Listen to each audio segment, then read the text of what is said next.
गया ना? Yes sir. Okay, good evening to all of you again. तो फिर इकोनॉमिक्स पढ़ेंगे और क्या।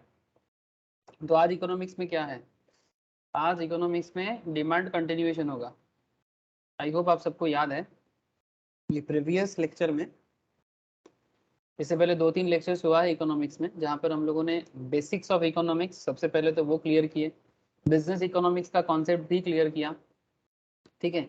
काफ़ी इंपॉर्टेंट डेफिनेशंस वगैरह भी हम लोग बेसिक्स ऑफ इकोनॉमिक्स पे जाना। फिर हम लोगों ने इकोनॉमिक सिस्टम पे बात की, याद है ना आप लोगों को?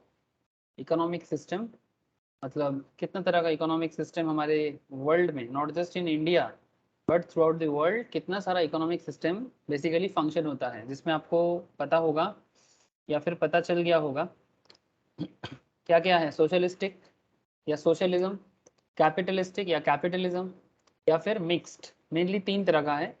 सोशलिस्टिक मतलब समाजवाद का एक आर्थिक सिस्टम, पूंजीवाद मतलब कैपिटलिज्म का आर्थिक सिस्टम, या फिर मिक्स्ड अप, कैपिटलिज्म को और सोशलिज्म को मिक्स करके एक सिस्टम बनाया गया, जैसे भारत जैसे देशों में फॉलो होता है। ये सब डिस्कशंस भी मैंने आपके साथ किया, हर एक सिस्टम का characteristics, price mechanism concept, socialism का बेनिफिट, डिसएडवांटेज, एडवांटेज, ये सब हो चुका था। फिर हम लोगों ने प्रीवियस लेक्चर में आपके साथ डिमांड के बारे में बातचीत किया। डिमांड क्या है, डिमांड को क्या डिटरमाइन करते हैं, डिमांड और वांट के बीच में फर्क क्या है, what is the basic difference between desire and demand, है ना? आई होप आपको याद समझ में आ रहा होगा, याद है ना शालिनी, मिसेस बैनर्जी, मोने पढ़ से? हाँ सर। ओके, तो चलिए Yes, मैं sir. ओके वहीं से कंटिन्यूएशन करूंगा सौवर्णिता, क्योंकि डिमांड के अंदर बहुत सारा चीज़ आपको मुझे समझाना है, जो सिर्फ डिमांड को ही समझने में आपको समय देना होगा। जैसे अगर आप देखें यहाँ पर हम लोग, अच्छा ये नोट्स मैंने शायद सबके साथ अभी भी शेयर नहीं किया, जो theory of demand and supply का नोट्स है, ये मैं आज शेयर करूंगा आप लोगों से। पहले डिमांड के बारे में बातचीत होगा और फिर मैं आपके साथ सप्लाई के बारे में बातचीत करूंगा, लेकिन first you must understand demand very well, because जब तक आप डिमांड को अच्छे से नहीं समझ पाएंगे आप सप्लाई को समझ नहीं पाएंगे। एक्चुअली दोनों पैरेलल हैं, मतलब डिमांड है तो सप्लाई है, सप्लाई है तो डिमांड है, ये सब स्टोरी समझाया था आप लोगों को, ठीक है। मैं कंटिन्यूएशन पे चलता हूँ, ठीक है, ज़्यादा स्टोरी नहीं, फैक्ट पे बात करना है, ठीक है। बीच बीच में स्टोरी रहेगा, ठीक है, बिकॉज हर टॉपिक का एक कहानी होता है, तो वो तो कहानी आज भी होगा, बट चलो मेन फैक्ट में आ जाते हैं।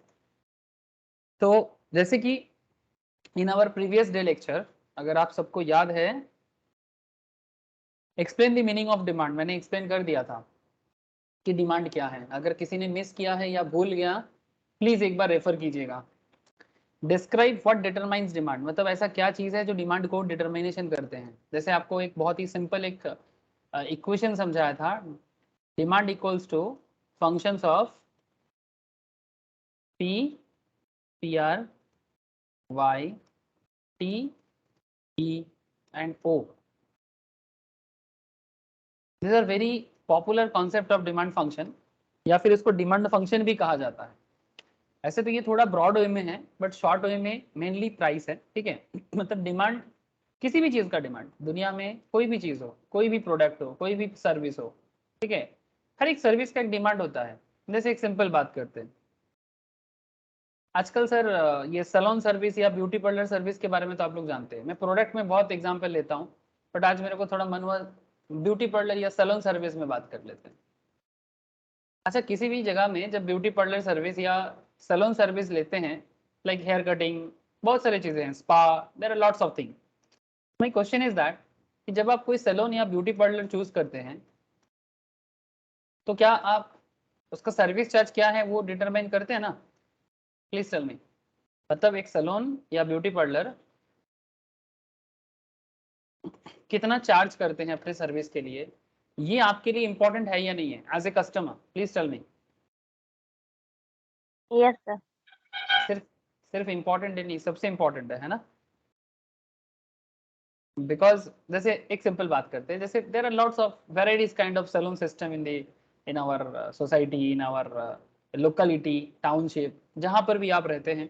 जैसे कुछ एक्सपेंसिव टाइप ऑफ भी हैं, जैसे ब्रांडेड कुछ हैं, बहुत सारे नाम हैं, मैं ज़्यादा ब्रांडेड मुझे नहीं पता, बट एक दो में जो रास्ते में देखा सर, जैसे लैक्मे, ठीक है, ऐसे तो लैक्मे खुद ही एक बहुत बड़ा ब्रांड है, और लैक्मे का सैलून भी है, काफ़ी एक्सपेंसिव है, लेकिन आसपास के लोकल ब्यूटी पार्लर भी बहुत सारे हैं। तो जहां पर भी आप जाओगे, ब्रांडेड में जाओ, नॉन ब्रांडेड में जाओ, price is very important for you. जब भी किसी भी प्रोडक्ट या सर्विस का डिमांड डिटर्मिनेशन हम लोग करते हैं, उसमें प्राइस एक बहुत ही बड़ा रोल प्ले करता है ना। सो डिमांड, भाई तुम किसी भी चीज का डिमांड चूज करो, डिमांड का फंक्शन किस पे डिपेंड करता है, उस प्रोडक्ट के या सर्विस के प्राइस के ऊपर। It's a very important part. Second is very important part, price of related goods. याद है ना प्राइस ऑफ रिलेटेड गुड्स के बारे में बातचीत किया था मैंने। यस आप सर।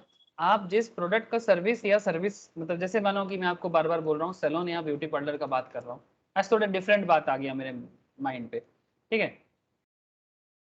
जैसे रोज क्या एक ही चीज़ों का एग्जाम्पल देते रहते हैं, कई बार थोड़ा अलग अलग भी दिमाग में आ जाता है।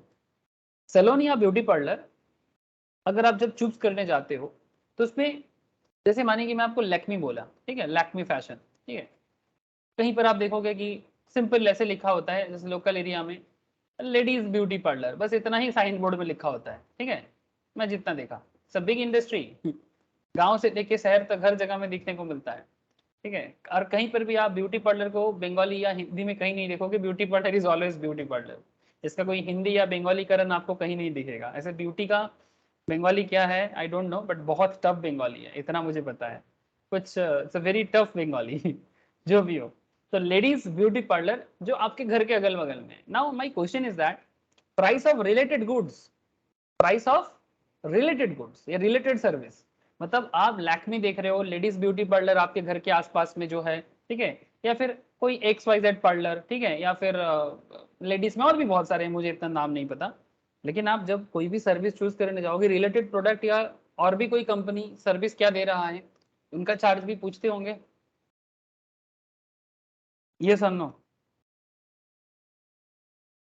Yes sir. अगर आपको याद है, मैं एक बार आपको रिवाइज कराना चाहता हूँ, प्राइस ऑफ रिलेटेड गुड्स में हम लोगों ने दो तरह का गुड्स के बारे में पढ़े थे। One is called substitute, substitute का और एक दूसरा नाम है, क्या बोल सकते हैं, सब्सटीट्यूट का ही एक दूसरा नाम है, मतलब सिनोनिमस ऑफ सब्सटीट्यूट क्या है, कॉम्पिटिंग गुड्स। ओके, मतलब कम्पीट मतलब एक दूसरे के साथ कंपटीशन करता है। तो सब्सटीट्यूट सर्विस या गुड्स हो सकता है, या कॉम्पिटिंग गुड्स या सर्विस हो सकता है। सब्सटीट्यूट मतलब या तो ये या तो वो, मतलब या तो चाय या तो कॉफी, याद है ना, ठीक है, इट्स लाइक दैट। या तो मारुति सुजुकी का कार या तो टाटा का कार, है ना, या तो टोयोटा या तो वोक्सवैगन, ऐसे सब्सटीट्यूट है ना, कोई भी एक लेना है, दोनों नहीं लेना है। तो रिलेटेड गुड्स के दाम के टाइम पे आपके दिमाग में दो तरह का गुड्स के बारे में दिमाग में आता है, एक सब्सटीट्यूट का और एक दूसरा, please tell me another type of goods. Necessary good. Substitute नहीं, नहीं सब्सटीट्यूट तो मैंने बोल दिया, सब्सटीट्यूट तो मैंने बोल दिया, दूसरा नेसेसरी गुड। नहीं, नॉट नेसेसरी, नेसेसरी तो दूसरे पॉइंट में है सर, इनकम के ऊपर डिपेंड करके बोला था।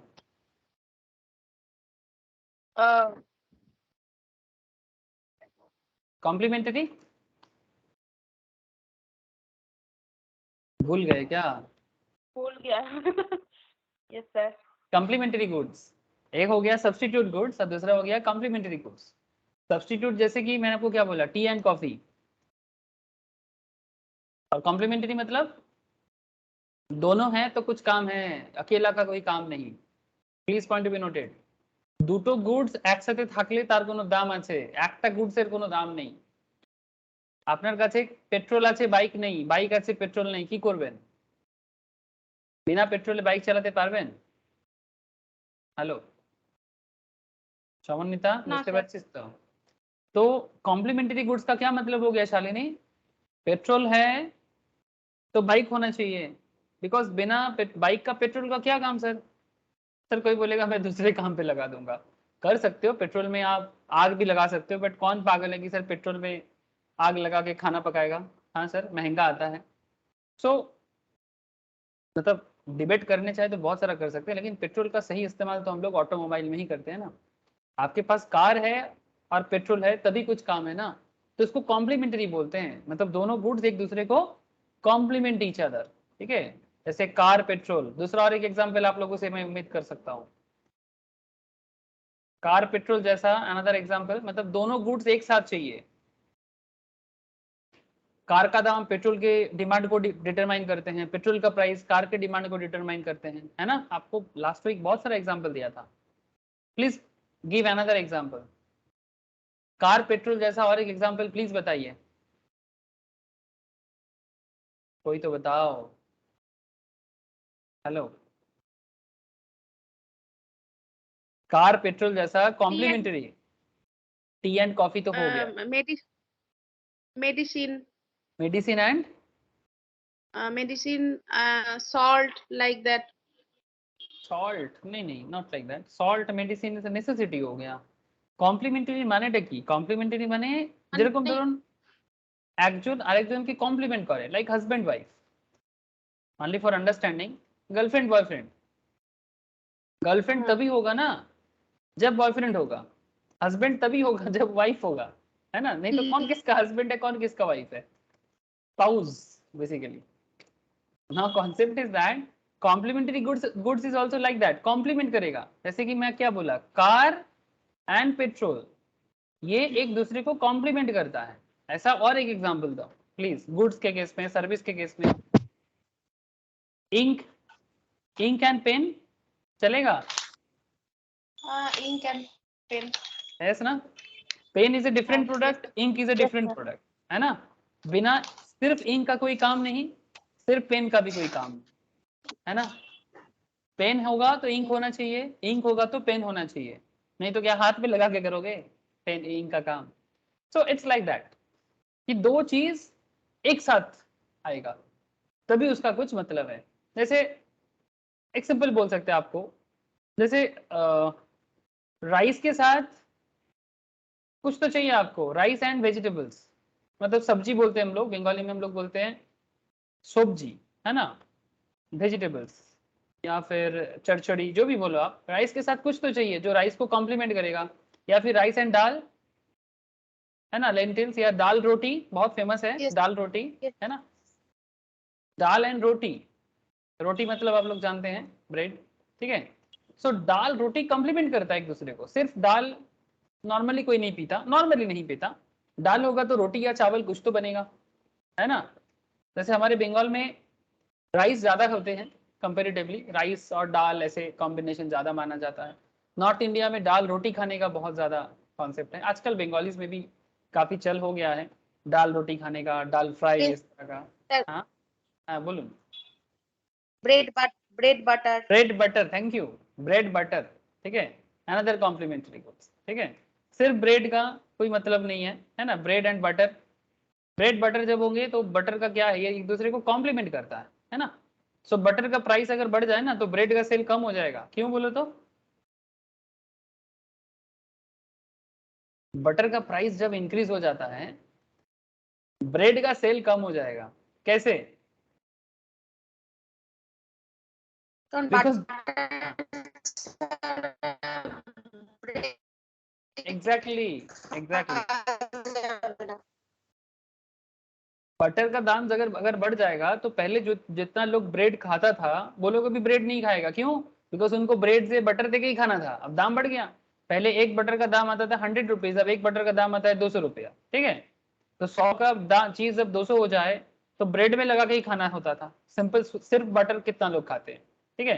तो ब्रेड नहीं खाएगा अभी, तो बटर का दाम बढ़ने से ब्रेड का दाम कम हो जाएगा। कॉम्प्लीमेंट्री गुड्स में ऐसे इफेक्ट आता है, ये सब चर्चा मैं कर दिया था, ठीक है। चलिए आज कुछ फ्रेश बताते हैं ना। तो ये क्या था, ये सब था determinants of demand, functions of P, P R, Y, T, E and O. Y for income, income बढ़ने से डिमांड बढ़ता है ना नॉर्मली। आप अगर इनकम बढ़ाओगे तो luxury goods, comfort goods, necessary goods, आपका डिमांड बढ़ जाएगा।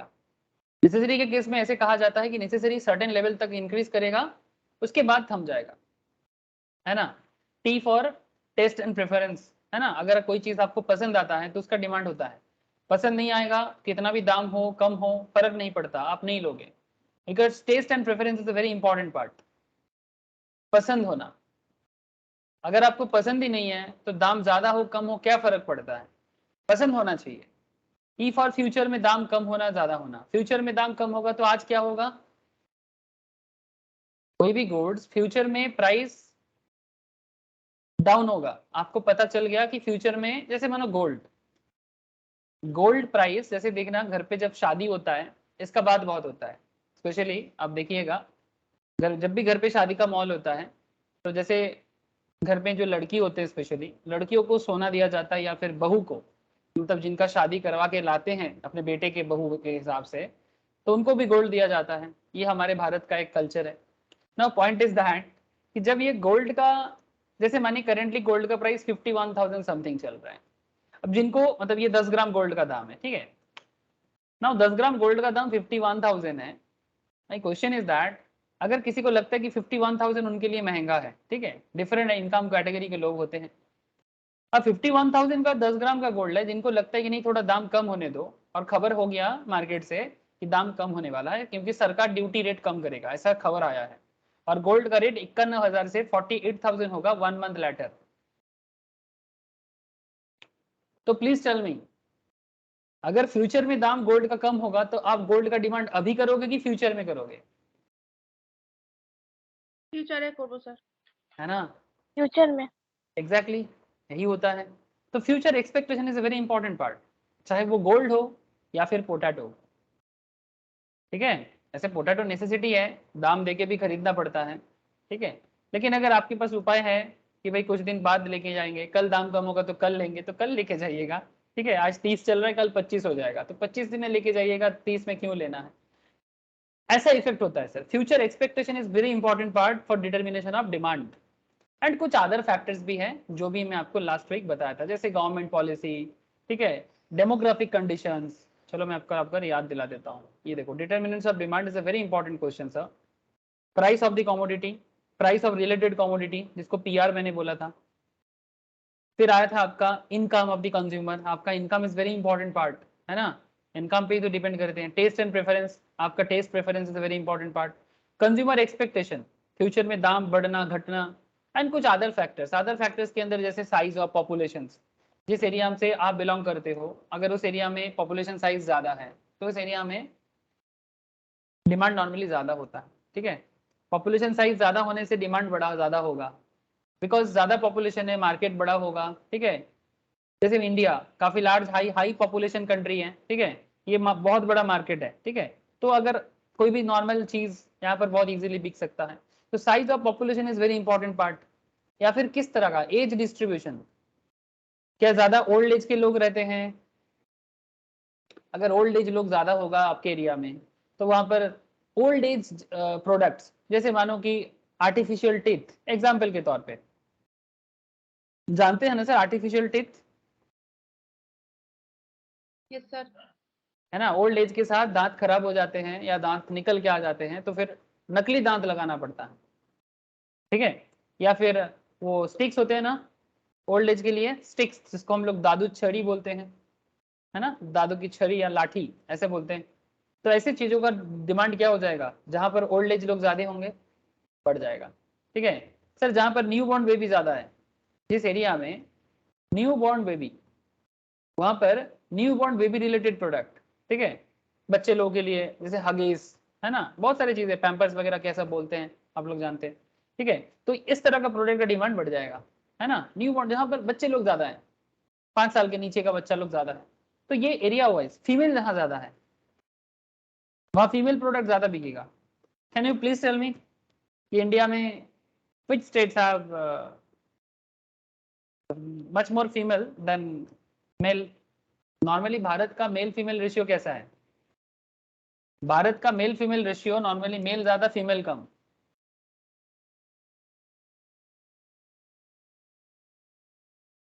मेल फीमेल रेशियो, तो एक स्टेट का नाम बताइए जहां पर फीमेल ज्यादा है मेल कम है।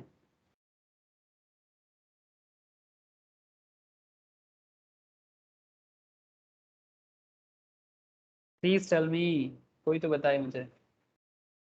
भारत का एक ऐसा राज्य का नाम बताइए जहां पर मेल कम है फीमेल ज्यादा है।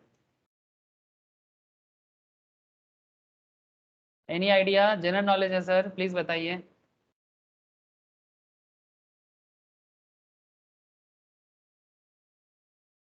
List of states and union territories of India by sex ratio. चलिए मैं आपको एक आइडिया फटाफट दे देता हूँ कि भारत में किस एरिया में मेल ज्यादा फीमेल कम, या फीमेल ज्यादा मेल कम।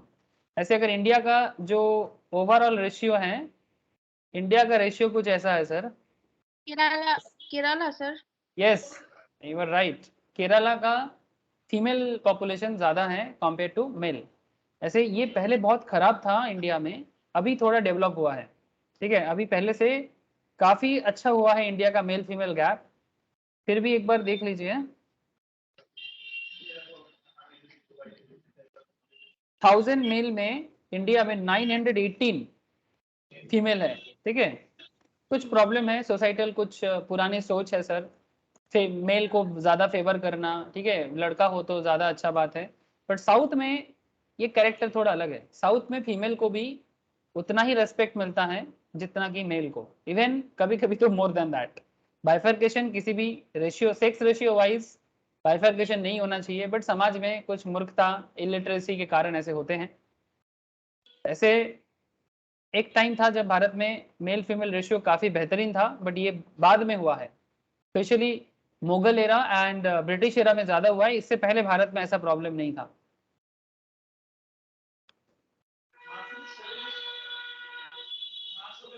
म्यूट कर दीजिए, किसी का बैकग्राउंड नॉइज बहुत ज्यादा है। कुछ क्वेश्चन हो तो अनम्यूट कीजिएगा।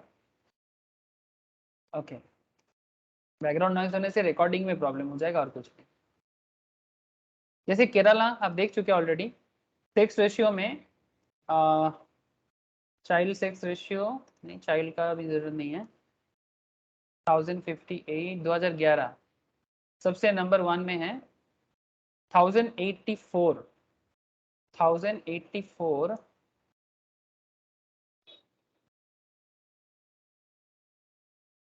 मतलब ये जो कॉन्सेप्ट है ना, ये कॉन्सेप्ट इज वेरी सिंपल। मतलब कितने मेल में कितने फीमेल है। ठीक है, please point to be noted. ये जो सेक्स रेशियो आपको दिख रहा है ना, ये कितने मेल में फीमेल का रेशियो बता रहा है। केरला में 1000 मेल में 1084 फीमेल है, मतलब 84 फीमेल ज्यादा है। Pondicherry another union territory in south, 1000 male में 1037 फीमेल है।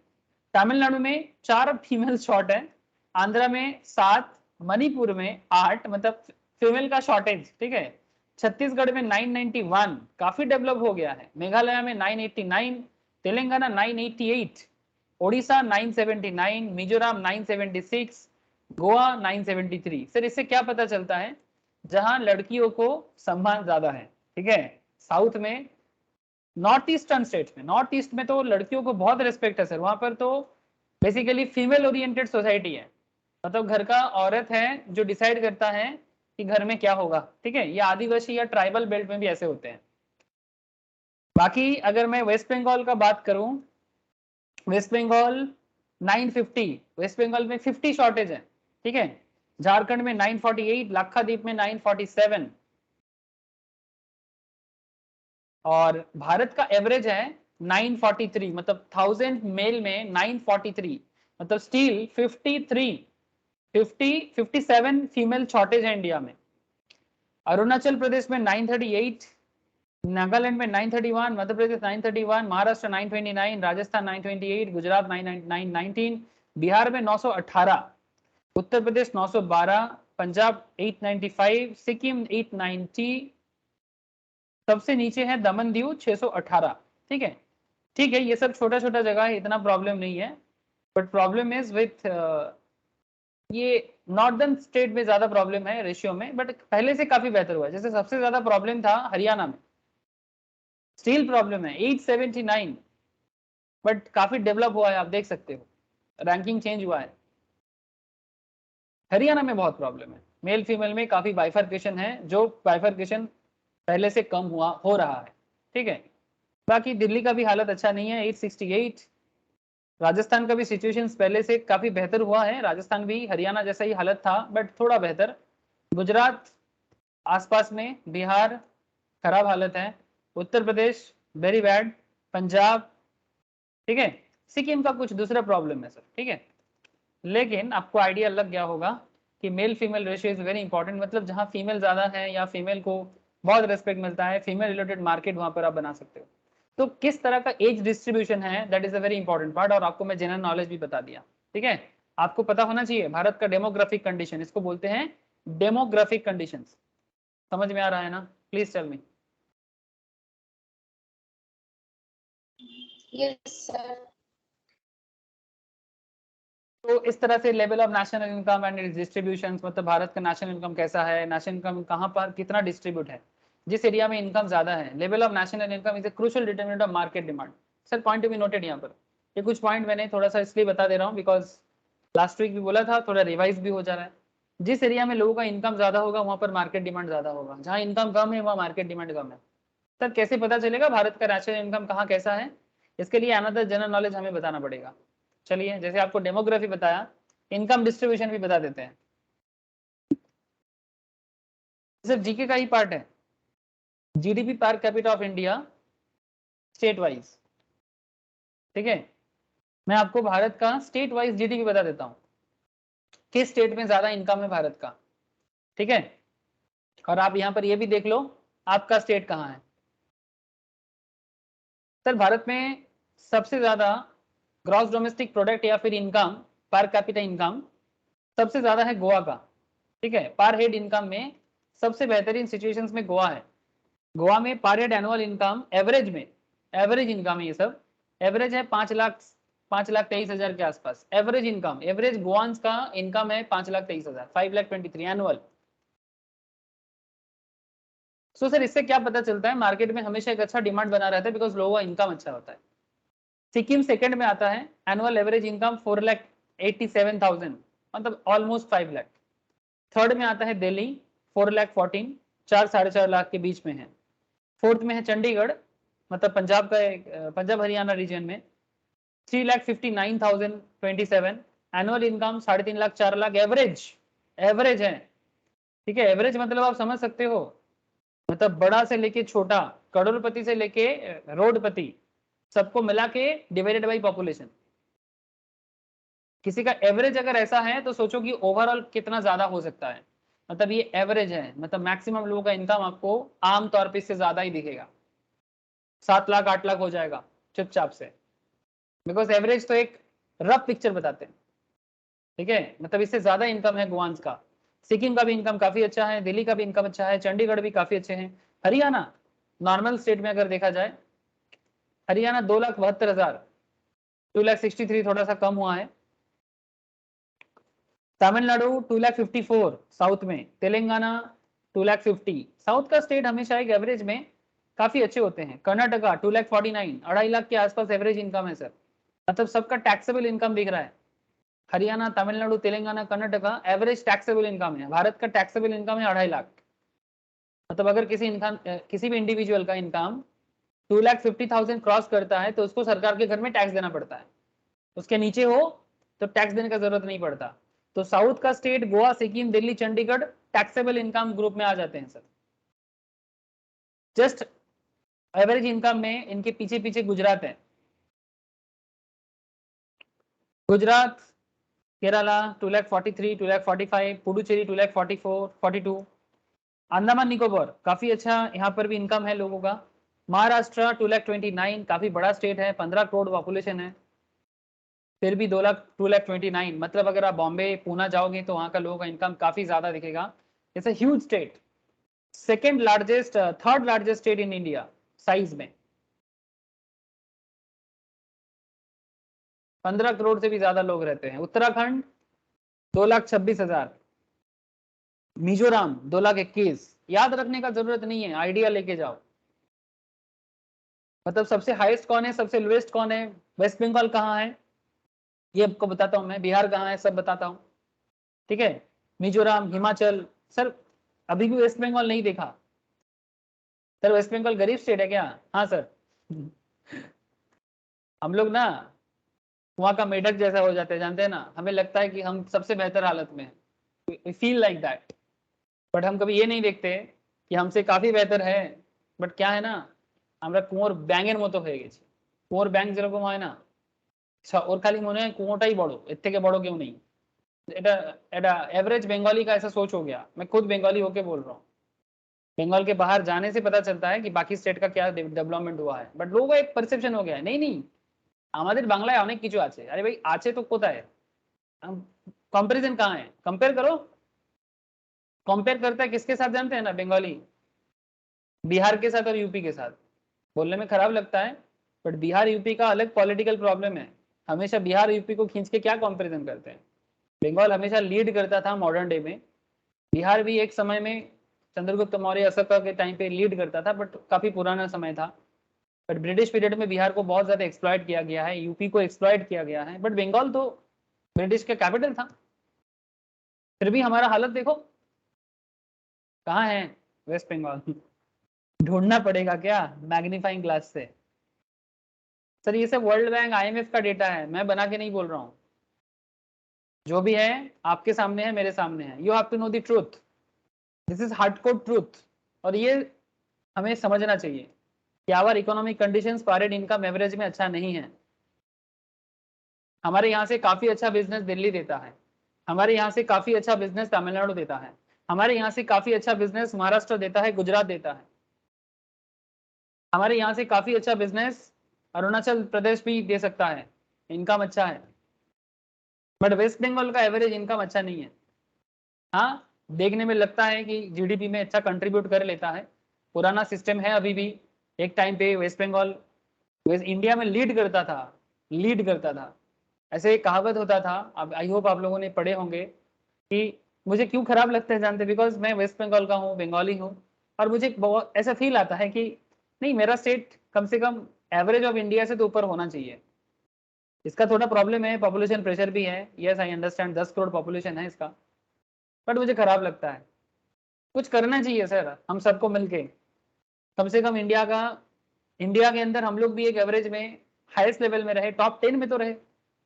टॉप ना कर पाए ठीक है, काफी पॉपुलेशन प्रेशर है, कम से कम टॉप 10 में, कम से कम साउथ के स्टेट की तरह तो हो जाए।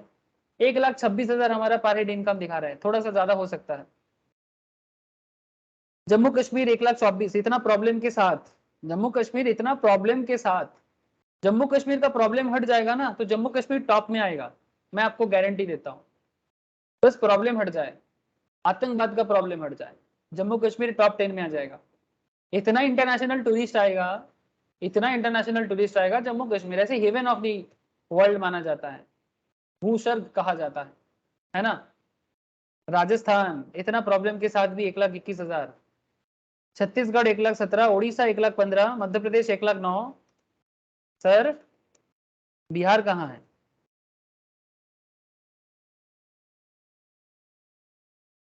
यूपी बिहार का हालत अच्छा नहीं है। उत्तर प्रदेश 73,000, अच्छा होना भी नहीं चाहिए अभी, अभी तो ग्रोथ चालू हुआ है। इतना दिन सिर्फ यूपी और बिहार को एक्सप्लॉइट किया गया है, यूपी बिहार को कुछ सोचना चाहिए। ये भी बहुत ही डेंसली पॉपुलेटेड है, 22 करोड़ जनसंख्या है, बिहार का भी 12 करोड़ के आसपास का पॉपुलेशन है। मुश्किल है, पॉपुलेशन प्रेशर बहुत हाई है, बहुत ज्यादा भीड़ है। ब्रिटिश पीरियड में बिहार में बहुत ज्यादा गुंडागर्दी फैला गया, मतलब बेसिकली स्प्रेड किया गया।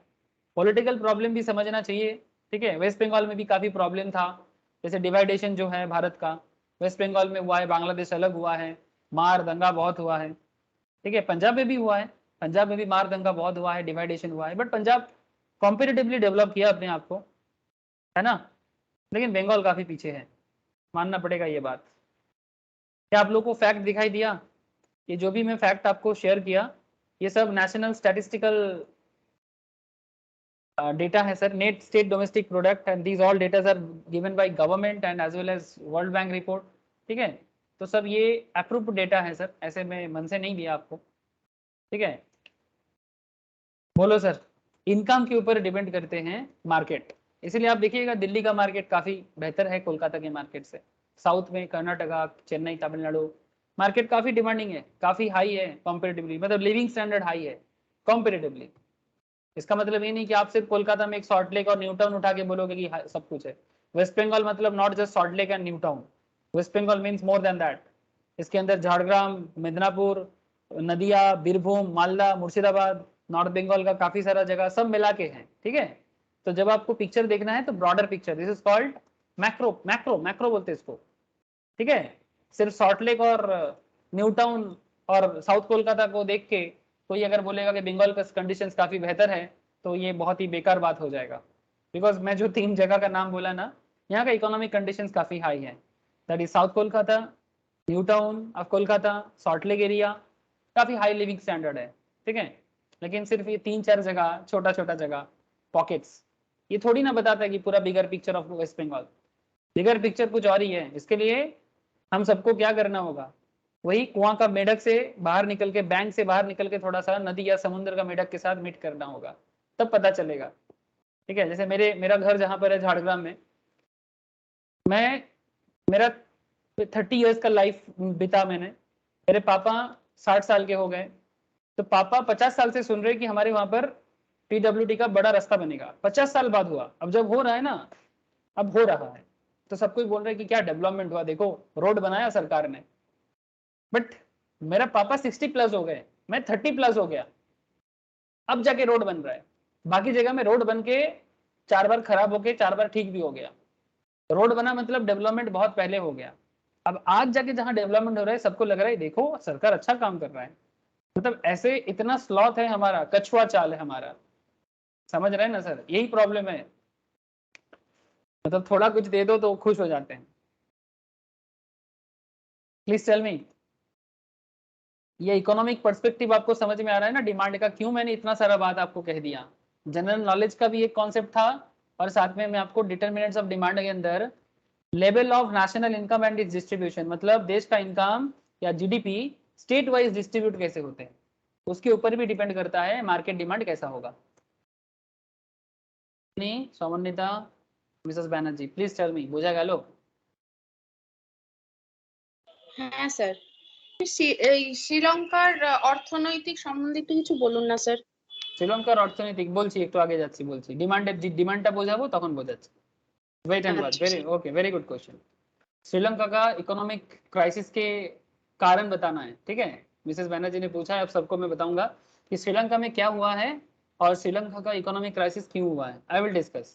जैसे ही मैं डिमांड, लॉ ऑफ डिमांड बताऊंगा, मैं अभी आपके साथ आता हूँ। Consumer credit facility and interest rate, government का interest rate and consumer credit facility, मतलब गवर्नमेंट अगर सस्ता रेट में लोन दे रहा है कि महंगा रेट में लोन दे रहा है, these are the very important part market demand के लिए। अगर क्रेडिट फैसिलिटी इजी है तो मार्केट डिमांड अच्छा रहेगा, क्रेडिट फैसिलिटी खराब है, ठीक है, लोगों को क्रेडिट मिलता ही नहीं है, लोन मिलता ही नहीं है, ठीक है। सिर्फ क्रेडिट देना भी अच्छा बात नहीं है, सबको एकदम खुल के लोन दे दोगे तो भी खराब है। एक मॉडरेट वे में मेंटेन करना है क्रेडिट फैसिलिटीज, मतलब आपको बिजनेस करना है, लोन चाहिए, तो लोन डिपेंड करता है कि आपका लोन वापस करने का पावर है कि नहीं है, आपका क्रेडिट वर्दीनेस, इसको बोलते हैं क्रेडिट वर्दीनेस, क्रेडिट वर्दीनेस है कि नहीं है, ये सब देखना पड़ता है। बट बहुत टफ भी नहीं होना चाहिए। सरकार अगर सोचेगा कि सारा का सारा पैसा मैं RBI के अंदर जमा कर दूंगा, तो फिर कभी भी इकोनॉमी आगे नहीं बढ़ेगा। इकोनॉमी को थोड़ा सा लिबरल होना पड़ता है। अब लिबरलिटी का मतलब ये नहीं कि पूरा एकदम खोल के दे दो, नॉट लाइक दैट, ठीक है। आपको कंट्रोल के साथ इकोनॉमी को लिबरल करना है, कंट्रोल के साथ। तो credit facility, interest rate, too much high interest भी बहुत मुश्किल कर सकता है, मार्केट डिमांड को खराब कर सकता है। इंटरेस्ट रेट अगर मार्केट में, मतलब बैंक अगर आपको लोन का इंटरेस्ट अगर 15% चार्ज करता है, हाई रेट है, इसके जगह अगर 10% या 12% करेगा तो लो है। 5-7% अगर लोन के लिए चार्ज करता है तो काफी अच्छा है, ठीक है। तो अगर जितना इंटरेस्ट रेट लो होगा उतना अच्छा, बट बहुत ज्यादा लो करने से भी मार्केट खराब हो सकता है, ठीक है। तो ये डिपेंड करता है मार्केट डिमांड सप्लाई के ऊपर भी, and government policies and regulations, ये everything is fully depend on government policy. चलिए अच्छा है, डिमांड फंक्शंस बताते बताते गवर्नमेंट रेगुलेशंस आ गया। अब यहाँ पर मैं श्रीलंका के बारे में बात कर सकता हूँ। सही टाइम पे मिसेस बैनर्जी ने मेरे को क्वेश्चन किया, government policies and regulations, please point to be noted. Government policy demand को कैसे डिटरमाइन करते हैं? The government influence demand through it's taxation. Government का जो पॉलिसी होता है वो टैक्स का पॉलिसी होता है, मतलब हमसे आपसे सरकार कब कितना टैक्स लेगा। जैसे कि 2 तरह का टैक्स है हमारे देश में बेसिकली, एक डायरेक्ट, एक इनडायरेक्ट, ठीक है। डायरेक्ट में जैसे इनकम टैक्स, डायरेक्ट टैक्स मतलब इनकम टैक्स, मतलब कस्टमर, मतलब सॉरी, मतलब इंडिविजुअल, हम आप जैसे लोग इनकम करेंगे और सरकार के घर में एनुअल इनकम पे टैक्स देंगे। अगर आपका इनकम 2,50,000 क्रॉस करता है, 2,50,000 प्लस अगर आपका इनकम है, तो आपको सरकार के घर में इनकम टैक्स जमा करना होगा। ऐसे अगर आप मुझे पूछेंगे क्या सच में 2 लाख 2.5 लाख तक टैक्स देना पड़ता है इनकम टैक्स के हिसाब से, तो 5 लाख तक भी अगर आप इनकम करते हो तो यू डोंट नीड टू पे एनी टैक्स। बट उसके लिए आपको इनकम टैक्स कैलकुलेशन समझना पड़ेगा। मैं अभी उतना डिटेल्स में नहीं जाना चाहता, लेकिन रूल्स के मुताबिक 2,50,000 प्लस इनकम पे आप इकोनॉमी में, इंडिया में टैक्सेबल पर्सन माने जाओगे। सरकार को अगर पता चल जाता है ना कि भाई आपका एनुअल इनकम 2.5 लाख प्लस है, तो सरकार आपको बोलेगा कि भाई रिटर्न फाइल करो, टैक्स रिटर्न जमा करो। भले ही 5 लाख तक आपको प्रोविजंस है, आपको टैक्स देने का जरूरत नहीं पड़ेगा, that's a different part. Okay, मैं उसके बारे में बात नहीं करूंगा। जब आप लोग इंटरमीडिएट या फाइनल लेवल में आओगे, स्पेशली एग्जीक्यूटिव एंड इंटर में, CS executive, CA inter, CA में इंटर नहीं, आपको ये सब का खबर मतलब नॉलेज हो जाएगा कि कितने इनकम पे कितना टैक्स देना पड़ता है, और उसका पूरा pure calculation and techniques everything. It's a very interesting part of our education. मतलब सीए सीएम एजुकेशन में taxation is a very interesting part, आपको मैं बताऊंगा तब। लेकिन टैक्सेशन में इनकम टैक्स है, जीएसटी है, कस्टम्स है। कस्टम्स मतलब एक्सपोर्ट इंपोर्ट टैक्स, ठीक है। जीएसटी मतलब गुड्स एंड सर्विस टैक्स, जो हम लोग नॉर्मली गुड सर्विस परचेस करते हैं, देते हैं। तो सरकार कब कितना टैक्स लेगा, नहीं लेगा, these are very important, because सरकार को अर्निंग टैक्स से ही होता है। Please point to be noted. Government, चलिए आपको एक स्टैटिस्टिक्स दिखाता हूँ। ये 2019 का बजट का डेटा है, आप लोगों को दिख रहा है क्या? प्लीज मुझे बताइएगा।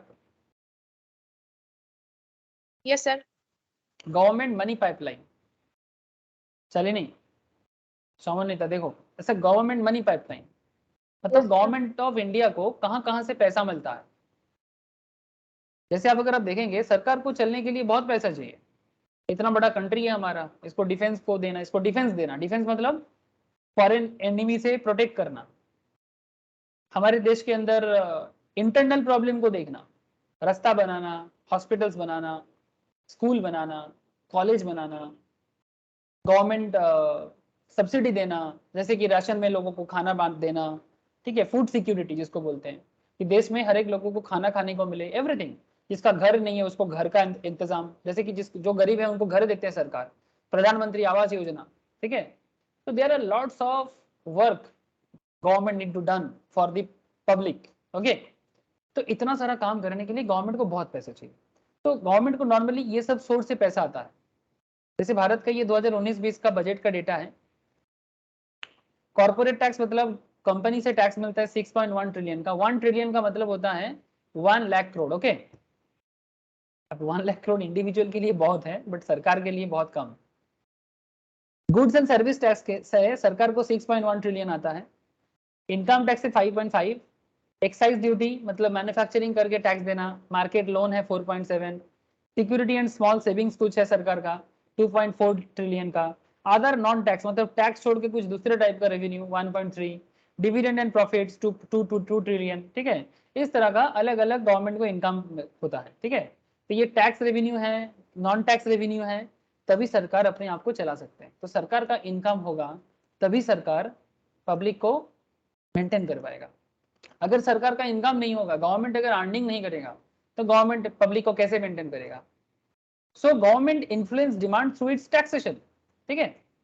परचेज, सरकार क्या परचेज करेगा फॉरेन से, फॉरेन से कौन सा मशीनरी लेना है, कौन सा प्रोडक्ट परचेज करना है, कहां कहां सरकार एक्सपेंस करेगा, very important part. Government expense कहां होगा? सब्सिडी पॉलिसी, किस चीज में सरकार सब्सिडी देगा? सब्सिडी का मतलब होता है कि आप से फॉर एग्जांपल, अगर आप एक एग्जांपल के तौर पे मानो कि कल आपको कोई बिजनेस करना है, ठीक है। मानो कुछ ऐसा बिजनेस, जैसे मानो स्मॉल स्केल इंडस्ट्री, ठीक है। स्मॉल स्केल में क्या ले लो, स्मॉल स्केल में से फॉर एग्जांपल आपको मास्क बनाना है, ठीक है। जैसे कोरोना पीरियड में मास्क बहुत लोगों ने बनाना चालू किया था, तो मास्क इंडस्ट्री आपको ओपन करना है, बिकॉज आजकल बहुत नीड है। तो सरकार ने आपको बोला कि अगर कोई मास्क इंडस्ट्री बनाना चाहता है, मास्क फैक्ट्री बनाना चाहता है, तो मे से फॉर एग्जांपल आपको 2 लाख रुपया का जरूरत है, ठीक है, कपड़ा वगैरह मशीन वगैरह खरीदने के लिए। सरकार आपको बोल रही है कि 1 लाख सरकार की तरफ से, बाकी 1 लाख आपका खुद का। तो क्या हो गया? सब्सिडी।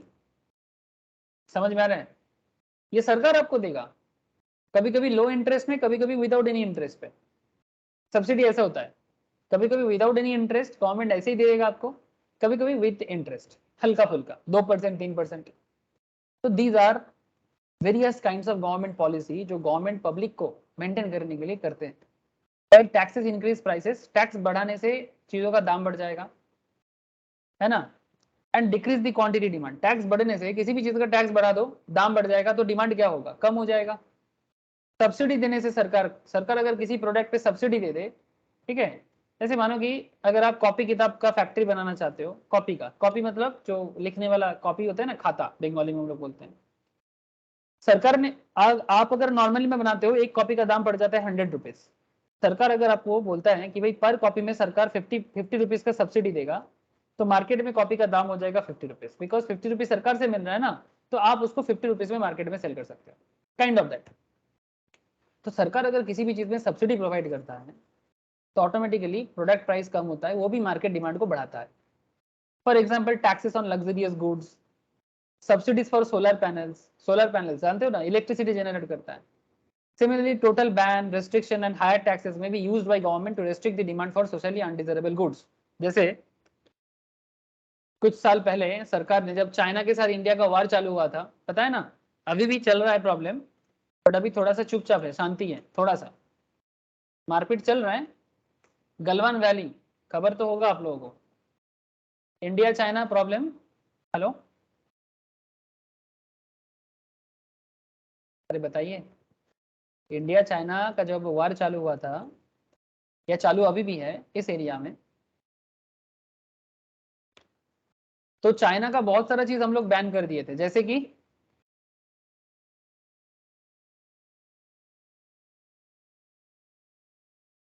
एप्स, गेम्स सब। यस सर, एप्स गेम्स, जैसे टिकटॉक बैन हो गया था, पबजी बैन हो गया था, अभी भी बैन है ना। Yes sir. ये लेक के पास चुशुल एरिया में, ठीक है, ये सब लद्दाख का कुछ एरिया को लेके चाइना के साथ भारत का कुछ प्रॉब्लम है, इंटरनेशनल पॉलिटिकल प्रॉब्लम है, ठीक है। तो यहाँ पर वार हो रहा है, इस वार के लिए चाइनीज काफी सारी चीजों को बैन कर दिया गया, बिकॉज चाइना को काफी सारा इंफॉर्मेशन हमसे इजीली मिल जाता था, तो इसलिए चाइनीज काफी सारा चीज अनडिजरेबल, जो सोसाइटी के लिए भी अनडिजरेबल है, ठीक है, बिकॉज जो सोसाइटी को कुछ अच्छा चीज नहीं देता। पबजी खेल के क्या होगा, दूसरे का कंट्री का गेम है, ऊपर से आप सारा का सारा इन्फॉर्मेशन लीक कर देते हो अपने बारे में, तो कंट्री को आपके बारे में, चाइना को बहुत सारा इन्फॉर्मेशन मिल जाता है, तो अनडिजरेबल गुड सर्विस को बैन कर देने से उसका डिमांड कम हो जाएगा। Government policy on international trade also will affect the domestic demand for goods and service apart from above factors such as weather conditions, business conditions, stage of business cycle, wealth level of education, ठीक है, marital status, socio-economic class, group membership, habits of consumer, social customs, conventions, salesmanship, advertisement also play important role in influencing demand. तो government demand को बहुत सारे matter से मतलब manipulate या influence करता है, ठीक है। तो डिमांड पे गवर्नमेंट पॉलिसी एक बहुत बड़ा बात है, लेकिन इसमें आपको मैं चाइना का एक केस लॉ बताना चाहूंगा। ओके, मैसेज बताना चाहिए, चलो नमके चाइना बोलिए आपने, क्या चाइना नहीं, सॉरी श्रीलंका, श्रीलंका। चलिए शालिनी आपको भी समझा देता हूँ, समन्विता। श्रीलंका में क्या क्राइसिस हुआ है, मेन प्रॉब्लम क्या है श्रीलंका में, काफी इकोनॉमिकल सिचुएशन खराब है श्रीलंका का। इसमें 2-3 रीजन है, मैं आपको 1-2 रीजन पहले बताता हूँ, ज्यादा डिटेल्स नहीं बताऊंगा, बट जितना जरूरी है उतना समझ लो। अगर ऐसे बोलोगे ना, सारा का सारा क्लास सिर्फ श्रीलंका में निकल जाएगा आज, ठीक है। लेकिन मैं पूरा बात श्रीलंका पे नहीं करना चाहूंगा, बिकॉज मुझे आपको लॉ ऑफ डिमांड में बहुत सारा बात करना है। सर श्रीलंका एक्चुअली भारत का ही एक हिस्सा था, just look at this area, ये जो यहाँ का श्रीलंका है, ये यहाँ पर एक्चुअली अलग हो गया है, ये राम सेतु है सर, ठीक है, जो रामायण में बोला गया वही राम सेतु है। हाँ सर, राम ने बनाया था, ये कोई मीथ नहीं है, नासा ने प्रूव कर दिया, ठीक है। सो बेसिकली ये वो हिस्सा है जो due to some environmental matter ये अलग हो गया था हमसे। श्रीलंका का लोग हमारे तमिल के जैसे ही हैं, जैसे कि हमारा Tamilians, just like them, Tamils और श्रीलंकन्स आर ऑलमोस्ट सेम, बस हाँ, यहाँ पर ब्रिटिश पीरियड के बाद या ब्रिटिश पीरियड से पहले यहाँ पर थोड़ा बुद्धिज्म ज्यादा है, क्रिश्चियनिटी ज्यादा है, ठीक है, क्रिश्चियन और बुद्धिज्म थोड़ा ज्यादा है, हिंदुइज्म थोड़ा सा कम है, ठीक है, बट बाकी सिमिलर टू दिस तमिलनाडु, ठीक है सर। अभी ज्यादा हिस्ट्री में नहीं जाना चाहता। रिसेंट प्रॉब्लम सुनो सर, श्रीलंकन गवर्नमेंट ने डिसाइड किया कि वो ऑर्गेनिक फार्मिंग करेगा। ऑर्गेनिक फार्मिंग मतलब केमिकल लेस फार्मिंग। फर्टिलाइजर जो होता है ना, केमिकल वगैरह, यूरिया वगैरह जो दिया जाता है, जो फार्मिंग में ग्रोथ होता है सर, जिसपे जैसे हमारे देश में इतना पॉपुलेशन है, हमारे देश में ऑर्गेनिक फार्मिंग बहुत मुश्किल है। ऑर्गेनिक फार्मिंग करने से प्रोडक्शन लेवल लो हो जाता है, लेकिन क्वालिटी बहुत अच्छा होता है। Organic farming is not easy. जब पॉपुलेशन प्रेशर ज्यादा हो तो organic farming is not easy sir. तो प्रॉब्लम क्या हुआ सर, इससे क्या प्रॉब्लम है सर? प्रॉब्लम ये है कि श्रीलंका जैसे देशों में, श्रीलंका का पॉपुलेशन कितना है सर? 5-7 करोड़ हो जाएगा, बहुत बड़ा भी नहीं है देश, 5-7 करोड़ पॉपुलेशन तो हो ही जाएगा। देख लेते एक बार, मुझे एग्जैक्टली याद नहीं है। श्रीलंका 3 करोड़ पॉपुलेशन है, 3 करोड़ ज्यादा नहीं है, 3 करोड़ पॉपुलेशन है, फिर भी मेंटेन नहीं कर पाए सर। 2.19 करोड़, ऑलमोस्ट 2 करोड़ के आसपास, 3 करोड़ भी प्रॉपरली नहीं। ह्यूमन डेवलपमेंट काफी हाई है सर श्रीलंका का, बट फिर भी देखो इकोनॉमिक क्राइसिस हो गया। मतलब भारत जैसे देशों में जहां पर 140 करोड़ लोग रहते हैं, श्रीलंका हमारे तमिलनाडु से भी छोटा है सर। आप देख लो, ये तमिलनाडु का मैप है, मतलब इट्स लाइक 2 तमिलनाडु। क्या सर साइज वही है ना? Hello, yes sir. Yes sir. Sri Lanka का साइज इज लाइक 2 तमिलनाडु, ठीक है। तमिलनाडु में मतलब 2 टाइम्स हायर, तमिलनाडु का साइज हमारे श्रीलंका से 2 गुना ज्यादा होगा, सिर्फ तमिलनाडु का। 2 करोड़ लोग रहते हैं, 2.19 करोड़, लेकिन इन्हीं को संभालने में प्रॉब्लम हो गया सर। क्या बोला आपको, ये लोग क्या करना चाहा?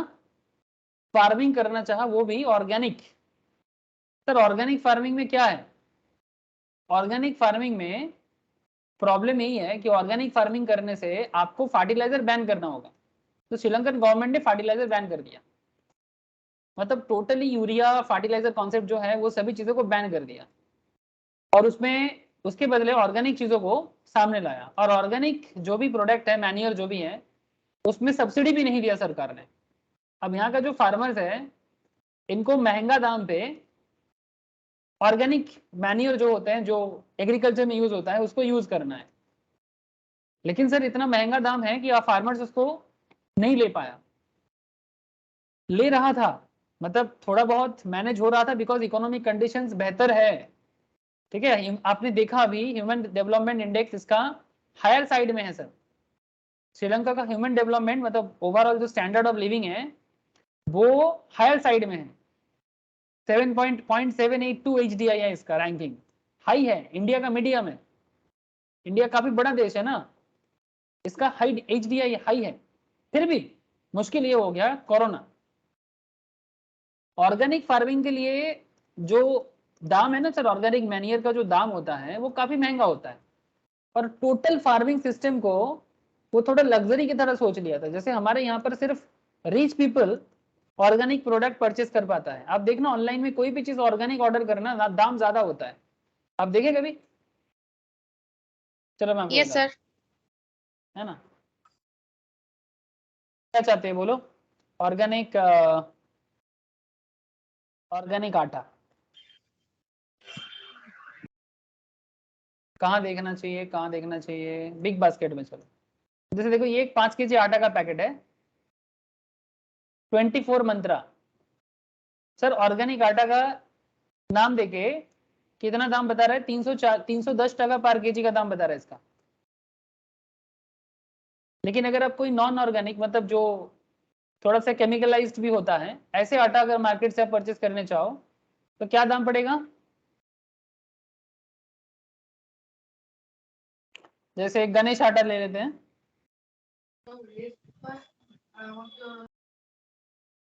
सर डबल दाम है, देखो ऑर्गेनिक का दाम है 310, इसका दाम है 203, 100 रुपीज मोर। देखा आपने? हेलो। Yes yes sir. तो श्रीलंका एक्चुअली क्या चाह रहा था, वो अपने पूरा का पूरा सोसाइटी को टोटली ऑर्गेनिक में शिफ्ट करना चाह रहा था, जो काफी महंगा है। श्रीलंका का मेन जो इकोनॉमी है वो बेसिकली टूरिस्ट पे डिपेंड करता है। अगर मैं आपको थोड़ा सा श्रीलंका का इकोनॉमी के बारे में बात करूं, ये देखो, according to International Monetary Fund, GDP in terming of purchasing power parity is second highest in South Asian region. काफी हाई है पर कैपिटा इनकम, ठीक है। लेकिन इसका प्रॉब्लम चालू हो गया, ये देखो सर,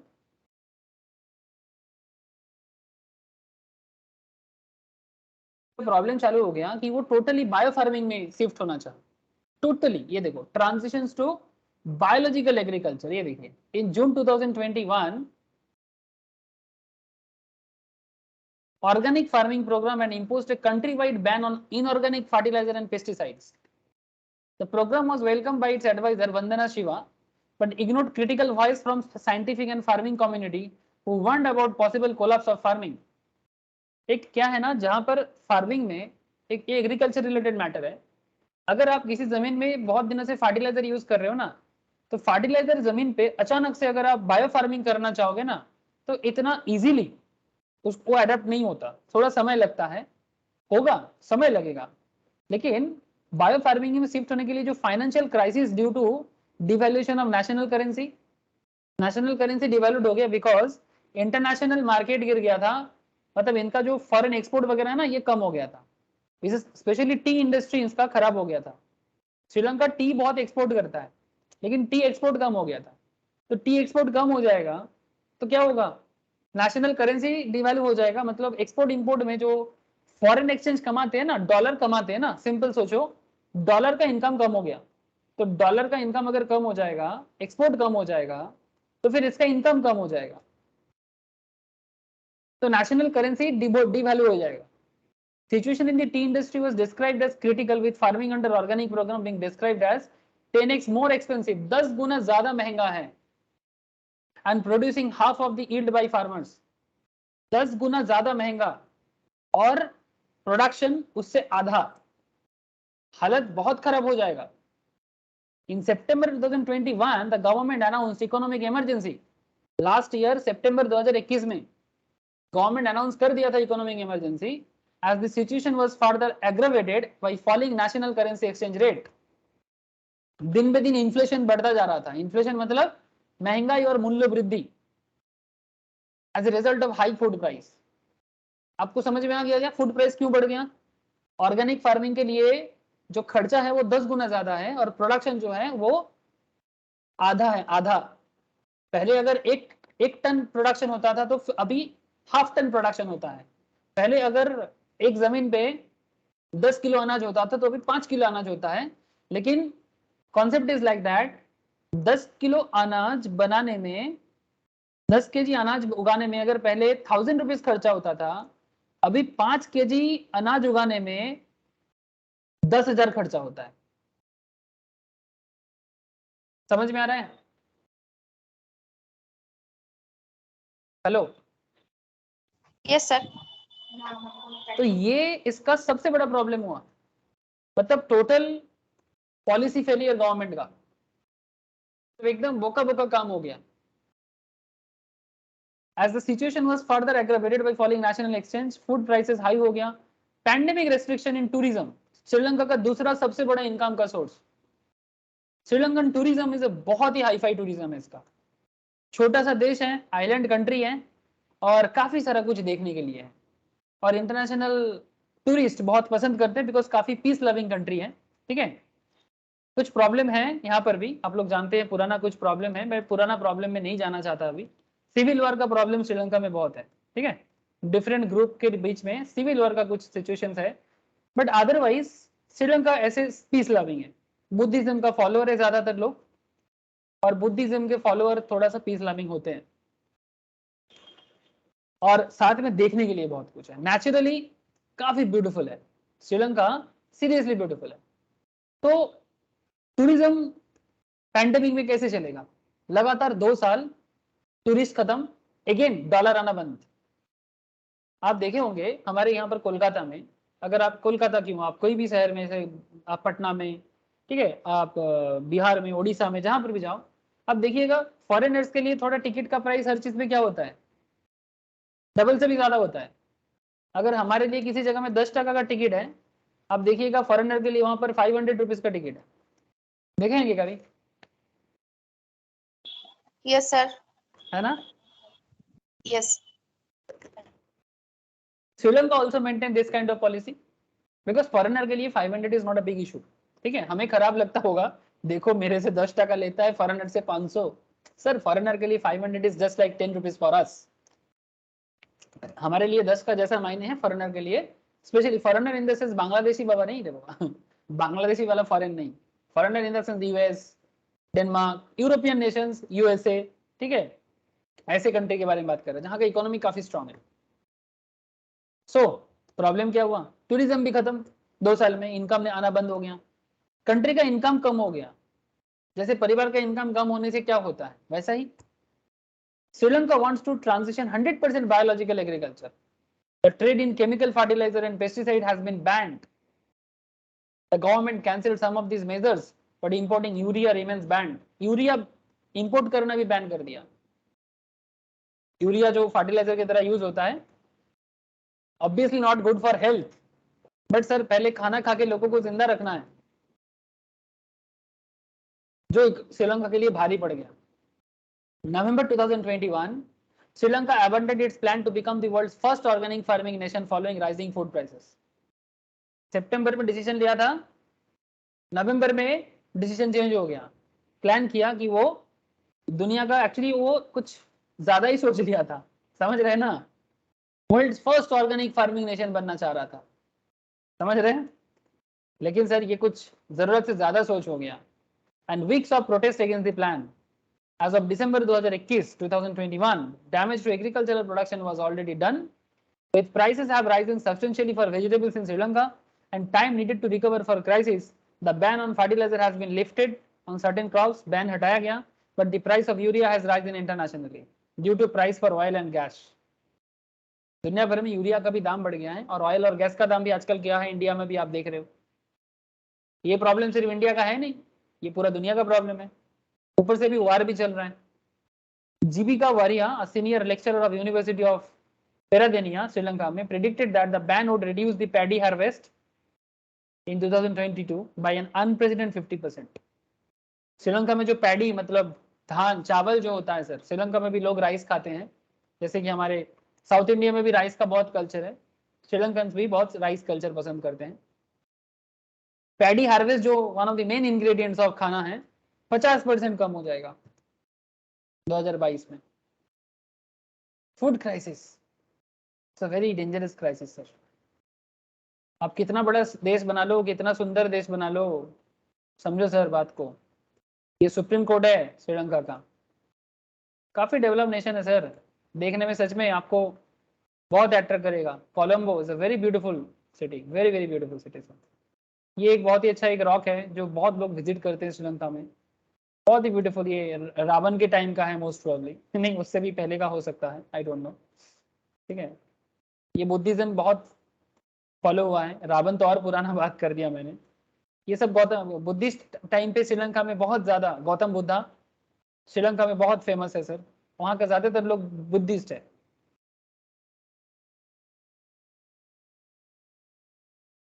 कोलंबो सिटी अगर देखोगे ना, you really like Colombo city, मैं आपको दिखाता हूँ,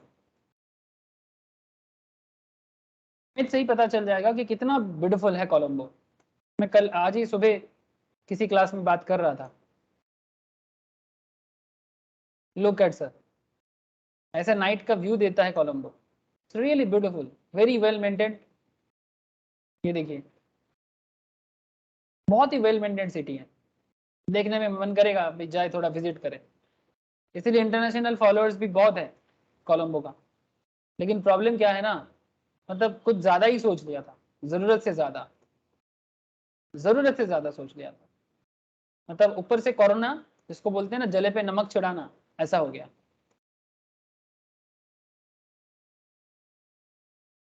क्लियर हुआ बात? Yes sir. বাট কি করে এই এই অর্থনৈতিক পরিস্থিতি থেকে কি করে মানে বেরিয়ে আসবে স্যার শ্রীলঙ্কা? अब सिचुएशन कुछ ऐसा है, गवर्नमेंट को अर्निंग करना पड़ेगा, फॉरेन हेल्प चाहिए, वर्ल्ड बैंक, आईएमएफ, इंडिया जैसे बहुत हेल्प कर रहा है। आपको बता दूं मैं, इंडियन गवर्नमेंट बहुत हेल्प कर ইয়েস रहा স্যার, है। 2.4 বিলিয়ন ডলার দিয়েছে। ऑलरेडी दिया है, तेल में सब्सिडी दे रहा है, लोन पे दे रहा है, लॉन्ग टर्म लोन पे भारत पेट्रोलियम के थ्रू से गैस, एलपीजी, पेट्रोलियम सब कुछ दे रहा है। और भारत के काफ़ी सारे बिजनेसमैन श्रीलंका में चावल, दाल, त्राण के हिसाब से भेजा है। 40 मिलियन मैट्रिक टन के आसपास, 40 लाख मैट्रिक टन के आसपास काफ़ी हेल्प कर रहा है भारत। सबसे ज़्यादा मतलब रिस्पॉन्सिबल है श्रीलंका को हेल्प करने के लिए, बिकॉज वी आर सबसे क्लोज रिलेटिव्स और हमारा हिस्टोरिकल कनेक्शन बहुत पुराना। স্যার इवन বাংলাদেশকেও কি একটা বলেছে, মানে এই রকম কিছু ঘটনা ঘটতে পারে এই ভেবে। हाँ, एक्चुअली देखो, अगर श्रीलंका में हुआ है, गवर्नमेंट को कभी भी ऐसा कुछ भी नहीं करना चाहिए जो वहाँ के लोगों के लिए खतरा बन सकता है। जैसे श्रीलंका थोड़ा डेवलप वे में सोच लिया जो उसको सोचना नहीं चाहिए था, ऊपर से कोरोना ज्वालाते नून छोड़िए दिलो, जिसको हम लोग बोलते हैं ना, जले पे नमक छिड़ाना। कोरोना आने के बाद उसका इनकम का जो सोर्स था वो खत्म हो गया। ये बहुत प्रॉब्लम है, this very bad decision making हो गया, किस्मत भी खराब है। बांग्लादेश का भी प्रॉब्लम है, वेस्ट बंगाल का बात करते हैं ना, बांग्लादेश छोड़ो, इंडिया का बात करते हैं। इंडिया के अंदर आप वेस्ट बंगाल का बात कर लो, आपने ऑलरेडी देखा वेस्ट बंगाल का इनकम का हालत क्या है। मैं आपको अभी अभी कुछ देर पहले GDP per capita waste Bengal का बताया। ऐसे वेस्ट बंगाल इंडिया का 7th लार्जेस्ट स्टेट है, साइज ऑलमोस्ट लाइक श्रीलंका। क्या बोलते हो, श्रीलंका के जैसे है कि श्रीलंका से Yes, बड़ा sir. है? श्रीलंका से बड़ा है, देखिए, বড়। ठीक है सर। श्रीलंका में 2 करोड़ लोग रहते हैं, 2 करोड़। वेस्ट बंगाल में कितना लोग रहते हैं बोलो तो? 10 crore sir. Thank you. Now tell me, ऐसे 10 करोड़ जनसंख्या वाले देश में वेस्ट बंगाल गवर्नमेंट जिस तरह का प्लानिंग कर रहा है, जैसे कि जिस तरह का प्रकल्प मतलब या फिर प्रोजेक्ट चलाते हैं, जैसे कि फ्री में लोगों को पैसा बांट रहा है। सर काम करा के पैसा दो, फ्री में क्यों पैसा दे रहे हो? प्लीज टेल मी, आप कुछ किए क्या जो आपको पैसा दे रहा है 500 টাকা करके? লক্ষ্মীর ভান্ডার না স্যার, বন্ধ হয়ে গেছে স্যার। नहीं, बहुत जगह में दे रहा है। एक्चुअली ये इनकम ग्रुप देख के दे रहा है, हर किसी को नहीं दे रहा। तो उन लोगों को पता है कि किसका इनकम क्या है, इनकम टैक्स फाइल तो उनको पता ही है ना, तो वो इनकम ग्रुप देख के दे रहा है। लेकिन जो भी हो, आप किसी को भी दो, गरीब को दो, बड़े आदमी को दो, रिच को दो, मिडिल क्लास को दो, नाटक क्यों करता है? ये इसका कोई मतलब नहीं है, ये घूस है। 500 টাকা एवरी मंथ मिसेस बनर्जी की पर मासे কেন দেবে 500 টাকা? Yes sir, yes sir. Yes मतलब আমাদের মানে জেনারেলদের জন্য 500 আর শিডিউল কাস্টদের জন্য 1000। 1000, बट वाई? आप फ्री में क्यों पैसा बांटोगे? ये 1000 रुपीज कहां से मिलता है वेस्ट बंगाल गवर्नमेंट को? স্যার ভোট পাবে। नहीं, दिस 1000 रुपीज किसका है? ये 500 1000 किसका है? আমাদেরই। टैक्स का पैसा ना, हमारा टैक्स का पैसा। ये हम आप जैसे लोगों का टैक्स का पैसा, जीएसटी का पैसा, इनकम टैक्स का पैसा, हर चीज में टैक्स जो हम लोग देते हैं उसका पैसा ये। तो टैक्स के पैसे से आप लोगों को फ्री में डिस्ट्रीब्यूट करोगे? आप डिस्ट्रीब्यूट करो, पैसा तो लोगों को डिस्ट्रीब्यूट करने के लिए ही है, बट बदले में आप कुछ प्रोडक्टिव कराओ उनसे। या तो लड़की है तो कुछ लड़की वाला काम कराओ, जैसे कि कुछ सिंगिंग का काम करा सकते हो, ब्यूटिशियन का काम करवा सकते हो। गवर्नमेंट प्रोजेक्ट में बहुत सारा का प्रोजेक्ट होता है गवर्नमेंट का भी, गवर्नमेंट जैसे स्मॉल स्केल इंडस्ट्रीज हो सकते हैं, ठीक है। प्रोजेक्ट के बेसिस में पैसा दो, फ्री में मत दो, ताकि जो भी प्रोडक्ट बनेगा ना वो प्रोडक्ट बाद में आप सेल कर पाओगे, एक्सपोर्ट कर पाओगे, है ना, या फिर आप मार्केट में सेलेबल कंडीशंस ला सकते हो। तो कुछ प्रोडक्टिव सोचना चाहिए, फ्री में नहीं, नॉट जस्ट लक्कीर भंडार। मैं जैसे सिंपल बता रहा हूँ आपको, ऐसा प्रोग्राम अगर सेंट्रल गवर्नमेंट का भी कुछ है उसे भी बंद करना चाहिए, बट सेंट्रल गवर्नमेंट का प्रॉब्लम अलग है। मैं आपको स्टेट के बारे में इसलिए बता रहा हूँ बिकॉज एक स्टेट के प्रॉब्लम आपको ज्यादा समझ में आएगा कंपेयर टू सेंट्रल। मतलब ये जो फ्री वाइज, इसको फ्री बीज बोलते हैं, फ्री में देना, लक्ष्मी भंडार, फिर आपका क्या हो गया, बहुत सारे और भी नाम है, मैं सब नाम भूल जाता हूँ। अरे बताओ ना क्या क्या प्लान है। लाइक वो स्कूल कॉलेज में पढ़ने के लिए भी पैसा देते हैं ना, कन्याश्री, जुबश्री सर। कन्याश्री, कन्याश्री, जुबश्री, हाँ, this kind of various kind of plan. Why? Cycle वितरण।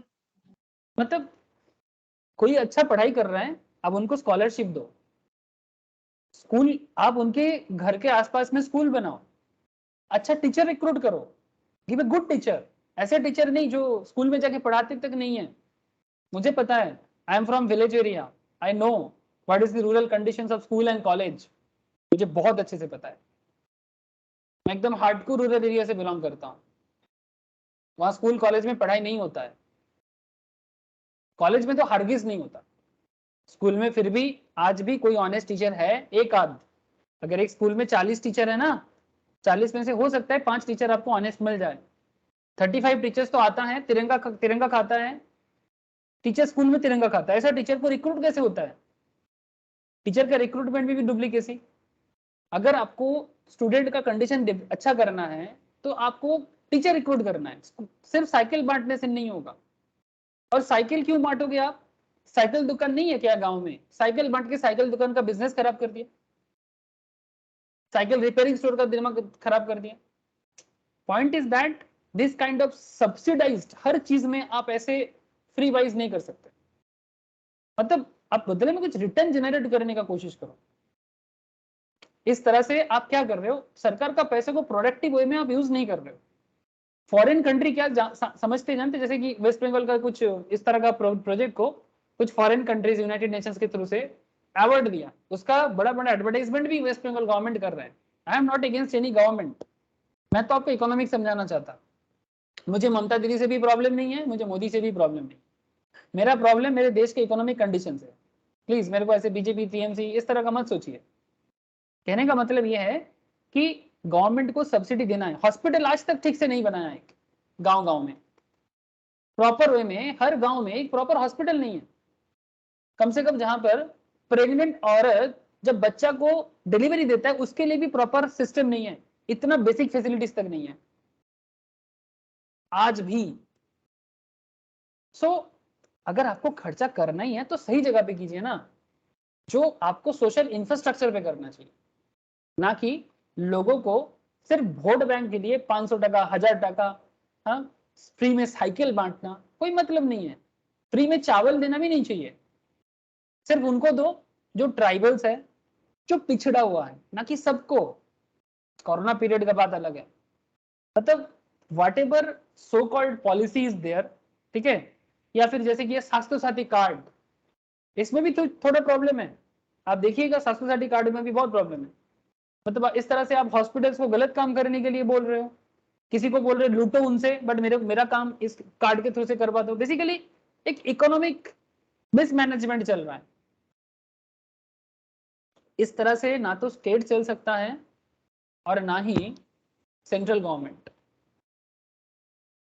सेंट्रल गवर्नमेंट भी अगर ऐसा कुछ भी कर रहा है ना तो वो प्रॉब्लम है। सेंट्रल गवर्नमेंट भी अगर फ्री में ये वो कंपटीशन के लिए वोट बैंक का राजनीति कर, दिल्ली में फ्री में ये दे देंगे वो दे देंगे, अरे भाई कहां से दे रहे तुम फ्री में? लोगों को दिखाने के लिए यार, भारत का लोग भी ऐसे हैं, बंगाल का लोग भी ऐसे ही है, थोड़ा बहुत पैसे में बिक जाते हैं। अरे भाई काम जनरेट करो, बिजनेस जनरेट करो, चाहे केजरीवाल हो, ममता दीदी हो या मोदी हो, जो भी हो। You need to build, you need to generate work जहां से प्रोडक्ट बनेगा। जैसे चाइना, चाइना क्या कर रहा है, घर घर में मैन्युफैक्चरिंग हब है, प्रोडक्ट मैन्युफैक्चरिंग हब है, हर घर में मोबाइल बनाता है, जो भी है चाइनीज प्रोडक्ट। चाइना मार्केट में जाओ आप, कोलकाता में एक मार्केट है चाइना मार्केट। ऐसे दुनिया में भी एक ऐसा मार्केट होना चाहिए जहां लोग बोले इंडियन मार्केट, ठीक है, जैसे हम लोग यहाँ पर बोलते हैं China market. Not just in India Kolkata, you go Delhi you also find a China market there, you go Mumbai you also find a China market there, you come in Kolkata you find a China market there, in each and every part of India you will find one China market. Yes or no, please tell me. Yes sir. तो similar condition Bharat का product भी foreign में होना चाहिए, तब ना कुछ होगा। ये क्या फ्री पीस चल रहा है? इस तरह से कोई भी देश का इकोनॉमी खराब हो सकता है। किसी भी कंट्री का हालत खराब हो सकता है। फिर भी तो श्रीलंका का डेवलप इकोनॉमी है, पॉपुलेशन कम है, 2 करोड़ जो लोग हैं, संभाल लेगा, संभाल लेगा। ये तो 10 करोड़ हैं, ऊपर से किसी को भी सिटीजन बना रहे हैं, हर कोई आ जाओ वोट बैंक लेके लिए, ऐसा थोड़ी होता है। किसी को भी ले लेंगे क्या देश के अंदर, किसी को भी आधार कार्ड, किसी को भी वोटर कार्ड, परिचय होना चाहिए कि नहीं होना चाहिए, भाई कौन हो, कहां से आए हो। आतंकवाद का हब बन जाएगा, वेस्ट बंगाल में रह के पूरा भारत में बनेगा। Not good, this kind of thing is not good. मतलब आपको सिर्फ वोट बैंक नहीं देखना चाहिए, देश का सिक्योरिटी सब कुछ देखना चाहिए। सिर्फ पॉपुलेशन बढ़ा जा रहा है, ठीक है भाई, ऐसे पॉपुलेशन हाई है हमारे बंगाल में, काफी डेंसली है। बिहार करप्शन में भरा हुआ है, इतना करप्शन की क्या बताए। पूरा बिहार का सबसे बड़ा प्रॉब्लम है कि हर एक politician fully corrupted, similar to West Bengal but और ज्यादा। सरकारी लेवल में तो कुछ काम नहीं होता, कुछ भी नहीं होता, सरकारी स्कूल कॉलेज में कुछ भी नहीं होता। मुझे बहुत अच्छे से पता है, मुझे बिहार का हर एक डिस्ट्रिक्ट का खबर है, ईच एंड एवरी डिस्ट्रिक्ट का खबर है मुझे। So this is not the way you run the country, this is not the way. ऐसा चलता जाएगा तो कभी कुछ नहीं होगा। श्रीलंका जैसा हालत होगा ना, तो हम लोगों को तो सर ऐसे ही आदत है लाइन लगाने का, लाइन लगाना पड़ेगा। रिच से लेके मिडिल क्लास से लेके लोअर मिडिल क्लास, गरीब सब लाइन लग जाएंगे और सरकार का राशन का चाल खाना पड़ेगा। आज अच्छा चल रहा है ना, इसलिए चल रहा है, थोड़ा सा स्ट्रांग हाथ में है कंट्री, कम से कम डिफेंस अच्छा है, कुछ चीजें अच्छा है, स्पेशली सेंट्रल लेवल में।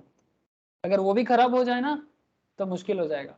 स्टेट लेवल में बहुत बहुत काम करना है, सीरियसली आपको मैं बोल रहा हूँ। वेस्ट बंगाल, उड़ीसा, साउथ काफी अच्छा कर रहा है, मैं साउथ के बारे में ज्यादा नहीं बोलूंगा। महाराष्ट्र भी कॉम्पेरेटिवली काफी बेहतर है, specially this eastern parts of India. Eastern parts में मतलब Bengal, Bihar, UP, Chhattisgarh, Jharkhand, Orissa, this is the area, it's a big area. और नॉर्थ ईस्ट का क्या प्रॉब्लम है ना, बेसिकली नॉर्थ ईस्ट को क्या दोष दे। नॉर्थ ईस्टर्न का सबसे बड़ा प्रॉब्लम है बीच में बांग्लादेश जो आ गया। नॉर्थ ईस्ट को एक्सेस करने के लिए भारत के पास रास्ता नहीं है, only Siliguri is there. I don't know आप लोगों को पता है कि नहीं, चिकन स्नेक कहते हैं इसको। चिकन स्नेक मतलब मुर्गी का जो नेक होता है ना, सिर्फ इतना छोटा सा पार्ट इतने बड़े स्टेट को कंट्रोल करने के लिए, इतना बड़ा है नॉर्थ ईस्ट हमारा। देख लो इकोनॉमिक प्रॉब्लम, देख लो, जनरल नॉलेज भी बढ़ा लो। Look at sir, this is Arunachal, Nagaland, Manipur, Tripura, Assam, Meghalaya. It's a big area. इतना बड़ा एरिया को कंट्रोल करने के लिए we just have a one road, वो भी ओनली 22 किलोमीटर का, 22 किलोमीटर का एक शहर, ठीक है। अगर आपको नॉर्थ ईस्ट में जाना है तो एक ही रास्ता बचा आपके लिए, सिलीगुड़ी। आपको समझ आ रहा है। ऊपर से अभी जाके रेल बना है, रिसेंटली मणिपुर में रेल गया। इंडिया को इंडिपेंडेंस होके 75 साल से भी ज्यादा हो गया, ये कुछ दिन पहले ही मणिपुर में रेल लाइन हुआ, मतलब मालगाड़ी का चालू हुआ, मतलब ताकि जो आसाम का ट्रेन है वो यहाँ पर ट्रांसपोर्टेशन कर पाए। नॉर्थ ईस्ट में बहुत पोटेंशियलिटी है, स्पेशली टूरिस्ट, यहाँ का लोकल हैंडीक्राफ्ट्स। मणिपुर का हैंडीक्राफ्ट, मणिपुर में एक मार्केट है सर, इमा केथल बोल के, आई डोंट नो आप लोग जानते कि नहीं। वोमेन्स रन मार्केट है, जानते हैं क्या।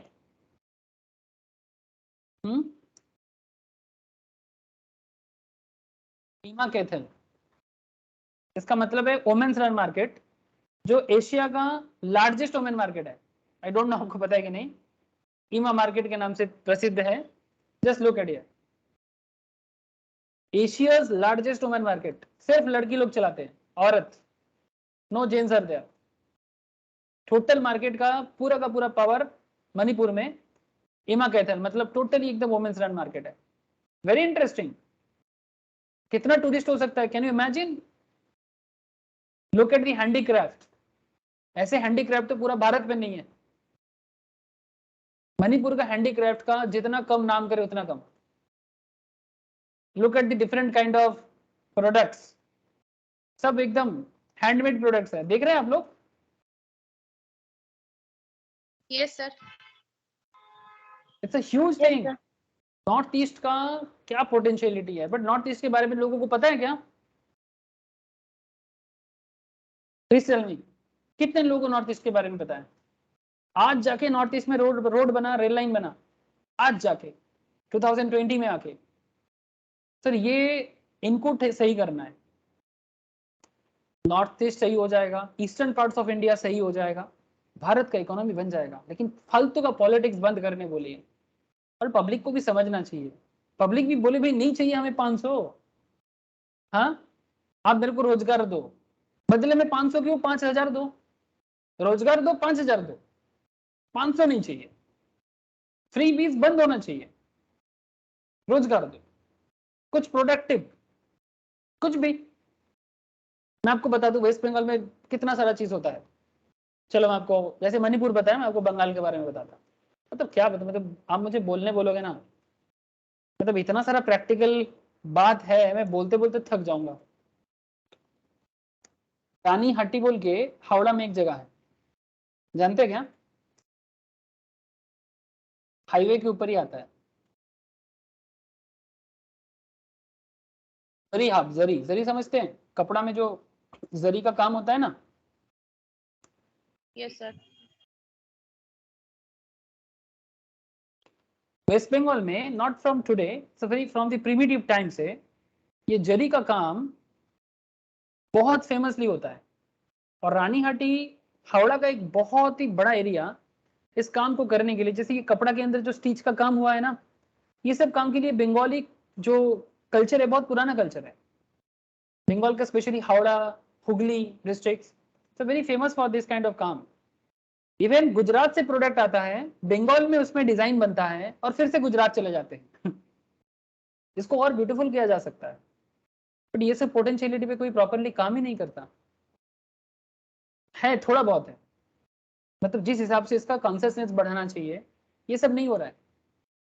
Each and every district in West Bengal कुछ ना कुछ पोटेंशियलिटी है, बट नहीं हो रहा है, होना चाहिए।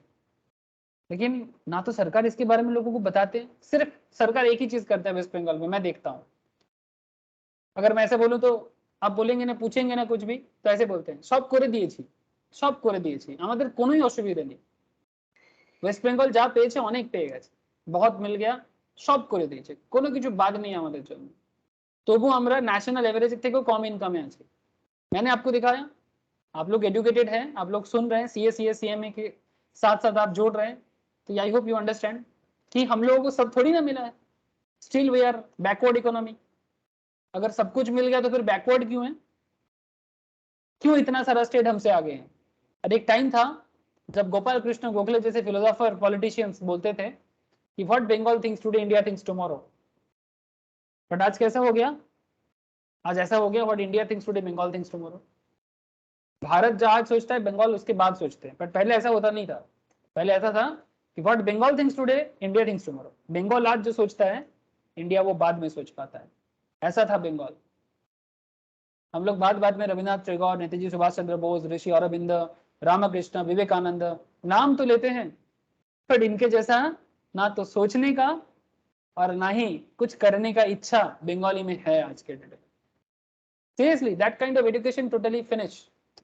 मास्टर द सूर्य सेन, चित्तरंजन दास, ये एजुकेशन सिस्टम भी नहीं है, ऐसा सोच विचार करने वाले लोग भी नहीं है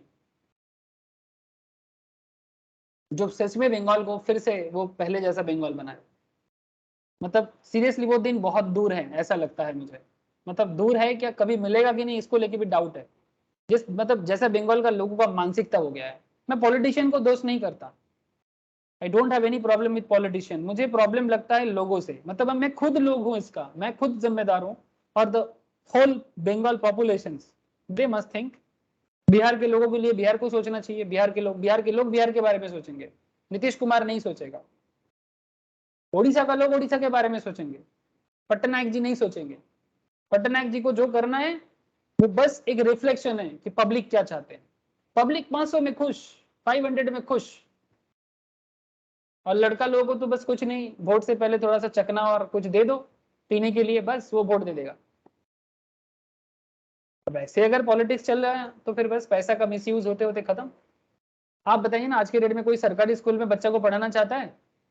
प्लीज टेल मी। भाई बाकी स्टेट का नहीं पता मुझे, बिहार का पता है, बंगाल का पता है, बहुत अच्छे से पता है। प्लीज टेल मी, क्या आप बच्चे को गवर्नमेंट स्कूल में क्यों नहीं पढ़ाना चाहते? क्या गवर्नमेंट स्कूल में टीचर अच्छा नहीं है? हाँ बैनर्जी, मिसेस बैनर्जी बोलो। गवर्नमेंट स्कूल टीचर की खराब? না স্যার। বাট বেসিক্যালি এনভায়রনমেন্টটা খারাপ, তাই তো? Yes sir. তো এনভায়রনমেন্টটা কে ঠিক করবে? স্যার এনভায়রনমেন্টটা কে ঠিক করবে? কে দেখবে আমরা এটাকে? আমরা আমরা দেখবো স্যার। গভর্নমেন্টকে দেখতে হবে, গভর্নমেন্টের এরকম রুলস রেগুলেশন থাকতে হবে, আমরা তার পার্ট। तो गवर्नमेंट इज टोटली फेलियर। जहां स्कूल ठीक नहीं है वहां सब कुछ बेकार है, because school is everything. Okay, मैं बहुत कुछ बोल दिया। Shalini, Samanvita, please tell me, government policy, Sri Lanka, West Bengal, Bangladesh का भी सिचुएशंस बहुत खराब है, उसका तो और भी बहुत सारा प्रॉब्लम है, मैं क्या बताऊं आपको। बांग्लादेश एंड वेस्ट बंगाल एक टाइम पे पूरा बंगाल कहा जाता था। This whole lord area is called Bengal. Okay, Bangla, Bengal भी नहीं, बंगाल इज, बंगाल बोलते थे British, but that is basically Bangla. Okay sir, ये वर्ल्ड का please point to be noted, world's most fertile land. Fertile मतलब उपजाऊ, मतलब उर्वर, बांग्ला बोलिए हमरा उर्वर। World's most fertile land in the world. इतना फर्टाइल लैंड दुनिया में और कहीं भी नहीं है, दुनिया में कहीं भी नहीं है। फिर भी अगर ये अपने आप को संभाल नहीं पाता, मतलब सोचो कि क्या हालत है। मतलब ये हमारा किस्मत खराब है कि हमारा पॉलिटिक्स खराब है, इसको लेके सोचना चाहिए। ओके, আশা করছি মিসেস যেখানে ব্যানার্জি জায়গা আইডিয়া। পাচ্ছে, হ্যাঁ বলুন। যেখানে জায়গা পাচ্ছে ফ্ল্যাট তুলে ফেলছে স্যার। কেউ ছাড়ছে না, কতগুলো পুকুর আছে, ওয়াটার বডিজ আছে, থাকুক, সেখানেও করাপশন, সেখানেও বিল্ডিং ধসে পড়ে যাচ্ছে, বলে আর লাভ নেই, যত বলবো ততই Yes, sir. পাগল হবো। বেসিক্যালি গভর্নমেন্ট যদি ফাংশন প্রপারলি না করবে তো কে করে কি করে আমরা দেশটাকে বাঁচাবো? তারপর সবাই মিলে রাস্তায়, ওই এখন ব্যাপারটা হচ্ছে কি, ওয়েস্ট বেঙ্গল গভর্নমেন্ট তো আর একা নয়, এটা ইন্ডিয়ার পার্ট। আমরা ইন্ডিয়া তখন বাঁচাতে আসবে আমাদেরকে, ভারত সরকার আসবে कि भाई बांग्ला लोग खेते पाচ্ছে না, চলো খাবার দিই। সিমিলার কন্ডিশন অনেক জায়গায় হতে পারে, বাংলাদেশেও হতে পারে, बांग्लादेशो इकोनॉमिक क्राइसिस होते पारे, पाकिस्तान होते पारे। बिकॉज सिर्फ पॉलिटिक्स के नाम पे पॉलिटिक्स मत कीजिए, पब्लिक के लिए कुछ करना चाहिए। जो पब्लिक आप पे भरोसा करके आपको वोट देता है, you must do something for them.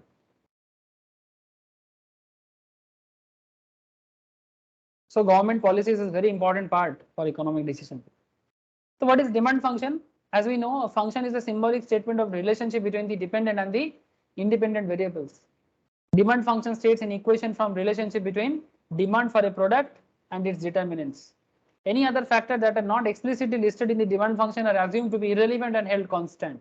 The simple demand functions may be Q equals to functions of P, Y, PR, जो मैं आपको already बता चुका हूँ, ठीक है? P for price, Y for income, P for PR for related goods का दाम, ये सब मैंने लास्ट दिन बता दिया था।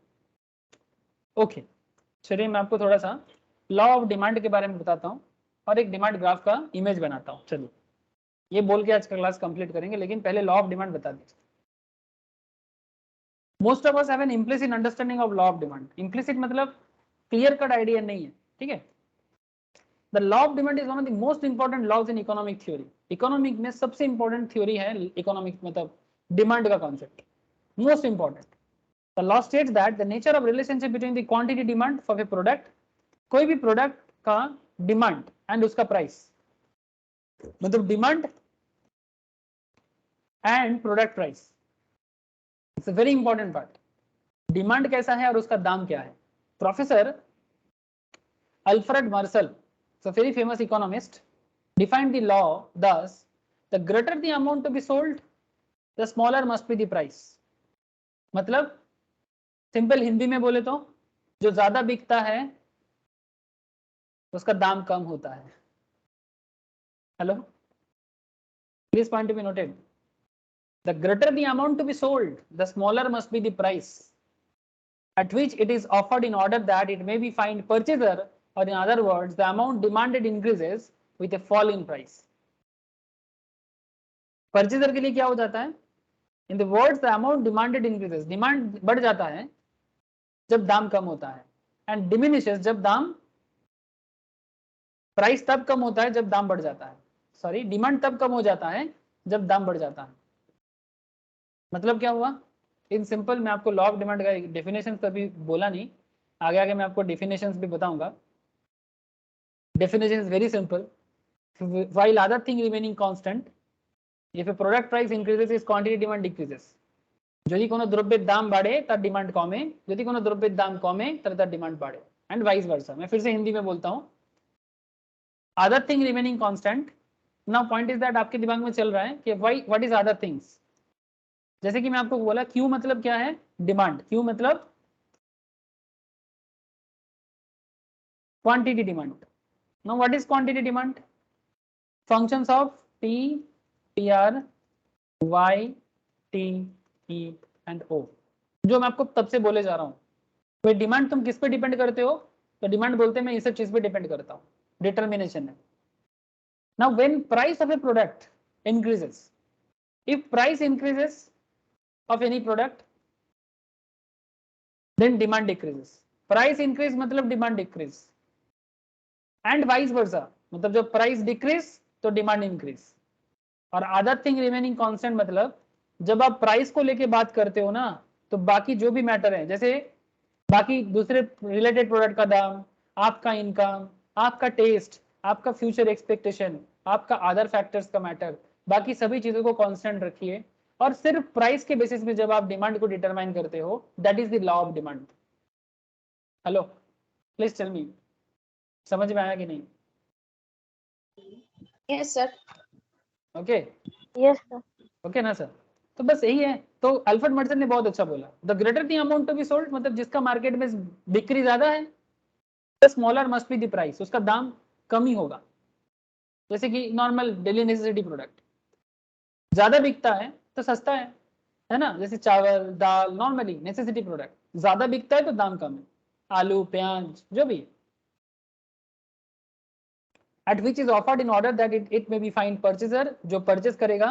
और in other words, the amount demanded increases, जब डिमांड तभी इंक्रीज करता है जब दाम कम होता है, एंड डिमांड तभी बढ़ता है, ठीक है। एंड प्राइस, जब फॉल इन प्राइस तब डिमांड क्या होगा? Demand increases with fall in price and diminishes with rise in price. मतलब जब दाम बढ़ जाएगा तब डिमांड डिमिनिश हो जाएगा, कम हो जाएगा, है ना? The law of demand states that other things being equal, ठीक है, यही है डेफिनेशन। देख लो सर। हाँ বলুন, কিছু বলছেন? স্যার এই যে বড় বড় যে লেখাগুলো, লাইনগুলো রয়েছে, যদি পরীক্ষার সময় দেয় যে এই লাইনটা কে বলেছে বা কে উক্তিটি করেছেন, মানে এগুলো মনে রাখবো কিভাবে? ইয়েস ইয়েস, এগুলো মনে রাখতে হবে, এগুলো মনে রাখতে হবে। এটা কি পুরোটাই এইভাবে মনে রাখতে হবে, না কোনো মানে এমনি সহজ পদ্ধতি কিছু আছে? সহজ পদ্ধতি বলতে আমি তো আপনাকে গল্পের ছলেই বললাম, ঠিক আছে? তো এবারে এই জিনিসটাকে আপনাকে মাথায় রাখতে হবে, you have to remember this things, otherwise quotation তো। দিল্লি চলো কে বলেছে বলুন? নেতাজি। কি করে মনে রাখলেন? এটা তো মানে যেহেতু আমার এটা মাতৃভাষা এবং শুনতে শুনতে মানে এসে গেছে। এখানেও আপনাকে ওইরকমই প্র্যাকটিসের মাধ্যমেই, মাতৃভাষা বললে শুধু তো হবে না এখানে, আর এখানে আপনাকে ইকোনমিক্সটাকে ইকোনমিক্সের মতো করে মনে রাখতে হবে। ঠিক আছে স্যার। ছাড়া আর কোনো উপায় নেই। যে কোনো জিনিসকে মানে প্র্যাকটিসের মাধ্যমেই মনে রাখতে হয়, মনে রাখার তো আর কোনো উপায় নেই। প্র্যাকটিস एंड प्रैक्टिस के साथ साथ आपको उसके प्रति एक लगाव, मतलब इंटरेस्ट, आग्रह, that is the only way for remembering, only way. जैसे कि दिल्ली चलो, because Subhash Bose is a very popular person, ठीक है। जैसे गांधी जी भी बहुत सारा बात बोला, जैसे कि भारत छोड़ो, अंग्रेज भारत छोड़ो, कौन बोला था? गांधी जी ने बोला था। क्यों बोला था? बिकॉज सब कुछ एकदम कंट्रोल लेस हो रहा था, तो गांधी जी ने बोल दिया था कि अंग्रेज भारत छोड़ो, गुस्से से बोल दिया था। तो we all know this kind of thing. जैसे भगत सिंह ने भी कितना अच्छा अच्छा बात किया है ना। तो वैसे पता चलता है ये पढ़ते पढ़ते एक प्रैक्टिस के साथ। जैसे इकोनॉमिक्स में Alfred Mersal, Adam Smith, Pigou, ठीक है, फिर आपका रॉबिन्सन, बहुत सारे लोग हैं जिन्होंने अपने में अलग अलग बात किया। केन्स, ठीक है, GeM Keynes, John Maynard Keynes, बहुत अच्छा अच्छा बात किया। तो ये सब चीज आपको प्रैक्टिस के साथ ही याद रखना पड़ेगा। सो डोंट टेक प्रेशर और डोंट टेक लोड, जस्ट आप रेगुलर पढ़ते जाइए। अगर आपका इंग्लिश वीक है तो आपको 2 बार पढ़ना पड़ेगा, 3 बार पढ़ना पड़ेगा। जो जिनका इंग्लिश स्ट्रांग है वो शायद 1 बार पे रिमेंबर कर लो, but if your English is weak then you have to prepare 2 times more, 3 times more. और क्या, there is no shortcut of success. Success के लिए आपको थोड़ा मेहनत तो करना पड़ेगा। बाकी लास्ट में जब क्वेश्चन करेंगे ना तो एक आइडिया और जनरेट हो जाएगा। अच्छा, लॉ ऑफ डिमांड का डेफिनेशन प्लीज देखिए। The law of demand states that other things being equal, what is other things? मैं आपको अभी बोला, functions of P, PR, Y, T, E, O, okay? इसमें other things क्या हो गया? Related goods, income, taste, future expectation, other factors. This is other things. Other things being equal, बाकी चीजों को constant रख के, when price of a good rises, the quantity demand of the goods will fall. If price rise of a goods, quantity demand fall, मतलब बंगाली करूँ तो दाम बढ़ले डिमांड कमे, सिंपल। प्रोडक्ट दाम बढ़ले डिमांड कम। पेट्रोल का दाम बढ़ने से डिमांड कम हो जाएगा, ठीक है। दाम दाम बढ़ने से डिमांड कम हो जाएगा, दाम कम होने से डिमांड बढ़ जाएगा। शालिनी हो जाएगा चे Samanvita, please tell me. Yes sir. तो there is inverse relationship sir. Price और डिमांड का रिलेशनशिप क्या है? इनवर्स है, इनवर्स। मतलब एक के बढ़ने के कारण दूसरा घटता है और एक के घटने के कारण दूसरा बढ़ता है। दाम कम होगा तो डिमांड बढ़ेगा, दाम ज्यादा होगा तो डिमांड घटेगा। And this is called ceteris paribus, point to be noted, ceteris paribus, okay. Ceteris paribus मतलब other thing remaining constant, which are assumed to be equal or constant at the price of related commodities, income of consumers, taste preference of consumers and all other factor of the price influence demand. वो बाकी चीजों को constant कर दो, because एक साथ सब variable हो जाएगा ना। सब कुछ अगर वेरिएबल हो जाएगा तो फिर आप डिमांड डिटरमाइन नहीं कर पाओगे। If the income of consumer increase, then increase in the price of a commodity may not result in a decrease in the quantity demand. Thus, the constancy of these other factors is an important assumption of the law of demand. मतलब अगर आप इसको constant नहीं करोगे ना तो आप ऐसे बोलोगे नहीं नहीं मुझे प्राइस से प्रॉब्लम नहीं है, मेरा इनकम है, मैं खरीद लूंगा। लेकिन real problem is not like that. आपका इनकम ज्यादा है कम है ये ओवरऑल इकोनॉमिक्स को नहीं बताते। ओवरऑल इकोनॉमिक्स एक पूरा सोसाइटी के लिए काम करता है ना। So you have to understand economics is a social science, मैं आपको पहले दिन ही बोला था। तो it's a big matter, okay. तो सिर्फ आपका इनकम इज नॉट इंपॉर्टेंट यार, आपको एक कांस्टेंट वे में समझना पड़ेगा। जैसे एक सिंपल बताता हूं मैं कि क्यों ये अदर थिंग कांस्टेंट करना पड़ता है, इसके पीछे काफी इंटरेस्टिंग पॉइंट है। मिसेस बैनर्जी যদি আমি আপনাকে জিজ্ঞাসা করি, ইফ আই আস্ক ইউ केष्टपुर से उल्टोडांगा जाने का क्या भाड़ा लगता है?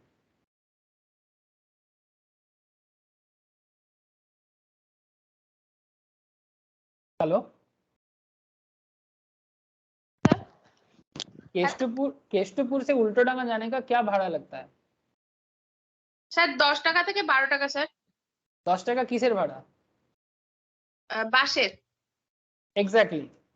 नाउ पॉइंट इज दैट मैंने आपको पूछा था भाड़ा कितना लगता है तो आपने मेरे को बस बोल दिया, ओके। हाँ आप मुझे कैब भी बोल सकते थे, आप मुझे ऑटो भी बोल सकते थे, यस सर। आप मुझे टैक्सी भी बोल सकते थे, यस सर। लेकिन आपने कैब ऑटो टैक्सी को क्या कर दिया? हम्म। कांस्टेंट। और आपने सिर्फ बस को वैरी किया। सो Yes, whenever you exactly that is the concept. जब आप किसी प्रोडक्ट का डिमांड डिटरमाइन करते हो तो आपको प्राइस को वेरिएबल करना है और बाकी चीजों को कांस्टेंट करना है। बिकॉज Yes, एक sir. साथ अगर एक साथ सब कुछ वेरिएबल हो जाएगा तो फिर आप कुछ सोच नहीं पाओगे। मतलब अगर आप एट ए टाइम में सोचते हो मैं बस में भी चल जाऊंगा, मैं कैब में भी चल जाऊंगा, मैं ऑटो में भी चल जाऊंगा, मैं टैक्सी में भी चल जाऊंगा, तो फिर आप ना तो किसी में चढ़ पाओगे ना ही पहुंच पाओगे। तो you have to choose any one. you have to vary between bus and you have to constant cab, auto, taxi, etc. So Yes, sir. that is how constant other thing remaining constant इसलिए होता है कि जब एक matter को decide करके चलना पड़ता है तो बाकी चीजों को कांस्टेंट करना ही पड़ता है। Yes, sir. Law of demand याद रहेगा। Law of demand states that other thing being equal, when price of goods rise, the quantity demand of the goods will fall. Thus, in an inverse relationship between price and quantity demand. This is called ceteris paribus, मतलब other thing remaining constant. ठीक है? The other things which are assumed to be equal or constant. This is called ceteris paribus. Okay? Ceteris paribus मतलब other thing remaining constant or equal. Now there is a demand schedule. मतलब demand schedule मतलब demand graph. ये last point है आज का। Demand graph देख के जाइए। बायर का डिमांड ग्राफ है ए बी और कौन है सी डी ई एफ जी। अच्छा, यहाँ पर 4-5 डिमांड इंडिविजुअल बायर है sir, A B C D E F G. So when there is a A B A, अब ए का देखिए एक बार। प्राइस पर कप ऑफ आइसक्रीम 60 रुपीज होने से कोई आइसक्रीम का डिमांड नहीं करता है। ठीक है, मिस्टर ए 60 रुपीज दाम है इसलिए एवरी वीक कोई आइसक्रीम वो नहीं खाते बिकॉज 60 महंगा लगता है। अब बी को देखिए, जब दाम कम हुआ 60 से 50, ठीक है, प्राइस पर कप ऑफ आइसक्रीम 50 हो गया, हफ्ते में 2 कप आइसक्रीम बिक जाता है। Point be noted. B 2 cup ice cream per week consume कर लेता है बिकॉज दाम 50 है, मतलब बी खरीद सकता है। सी 40 दाम होने से 4 कप परचेज कर लेता है पर वीक। डी और कम हो गया 30 रुपीज होने से 6 कप कंज्यूम कर लेता है। ई 20 रुपीज होने से 8 कप कंज्यूम कर लेता है। एफ और कम हो गया 10 होने से 10 कप कंज्यूम कर लेता है।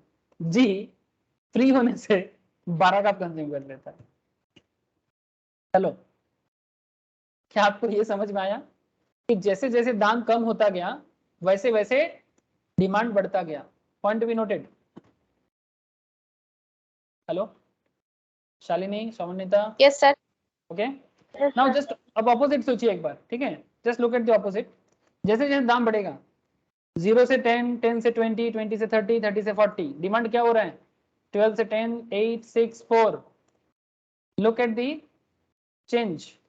दाम 50 हो गया 2, दाम 60 हो गया 0। दाम बढ़ने से कोई डिमांड नहीं है ना? दाम जितना बढ़ रहा है उतना डिमांड कम हो रहा है, दाम जितना घट रहा है उतना डिमांड बढ़ रहा है। That is law of demand. यही लॉ ऑफ डिमांड का मेन कैरेक्टरिस्टिक्स है, while other thing remaining constant. So how many cups of ice cream this particular buyer such each week at different price of ice cream holding constant everything else constant.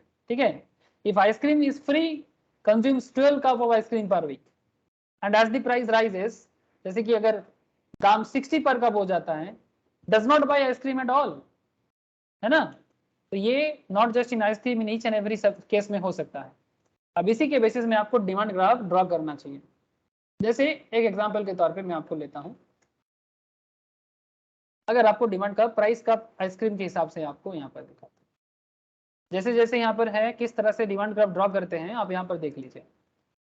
अच्छे से देखिए, बाद में video को एक बार फिर से देख के आप इसको रिवाइज कर लीजिएगा।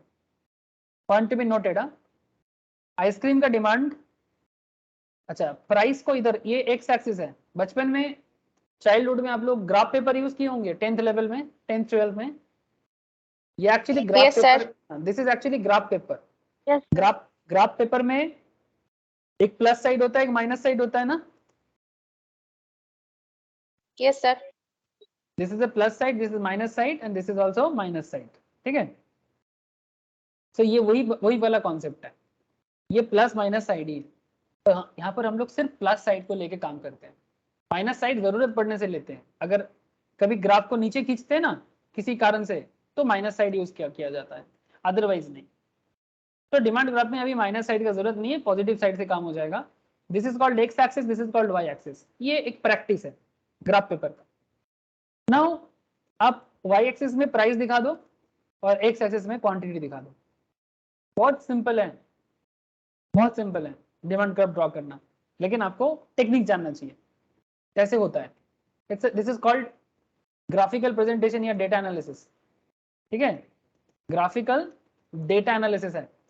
ठीक है, जो लोग मार्केट में मार्केटिंग का काम करते हैं या बड़े बड़े कंपनी में प्रेजेंटेशन देते हैं ना, दे बेसिकली डेटा को एनालाइज करते हैं। तो आप भी यहाँ पे डेटा को एनालाइज करो अपने पावर पॉइंट प्रेजेंटेशन में। जब आप अपने कंपनी को बताओगे ना, डिमांड को प्रेजेंट करोगे, तो कंपनी को ऐसे प्रेजेंटेशन देना। ठीक है, वहां पर थोड़ा ग्राफिकल कर देना और पावर पॉइंट के थ्रू से कंप्यूटराइज कर देना बस। लेकिन you have to understand the concept first.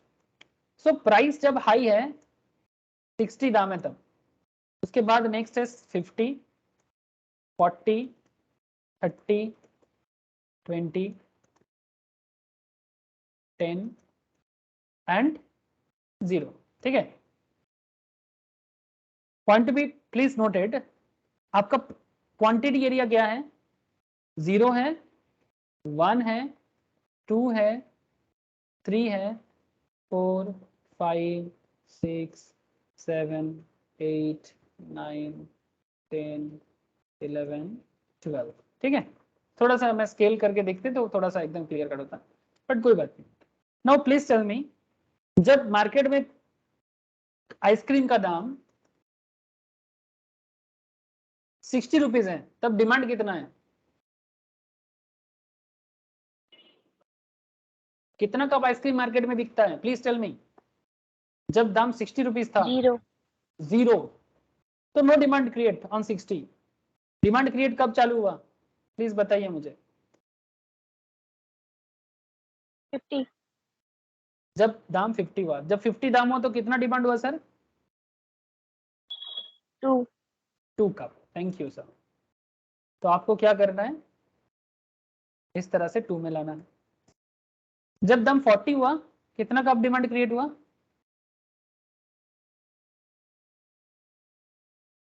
4 cup ना। यस सर जब दाम 30 हुआ तब कितना था? 6 कप।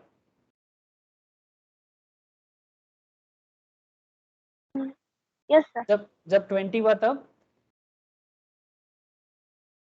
8 sir 10 cup. नहीं सॉरी, 8 कप है ना, 8 8 yes you are right, 8 cup.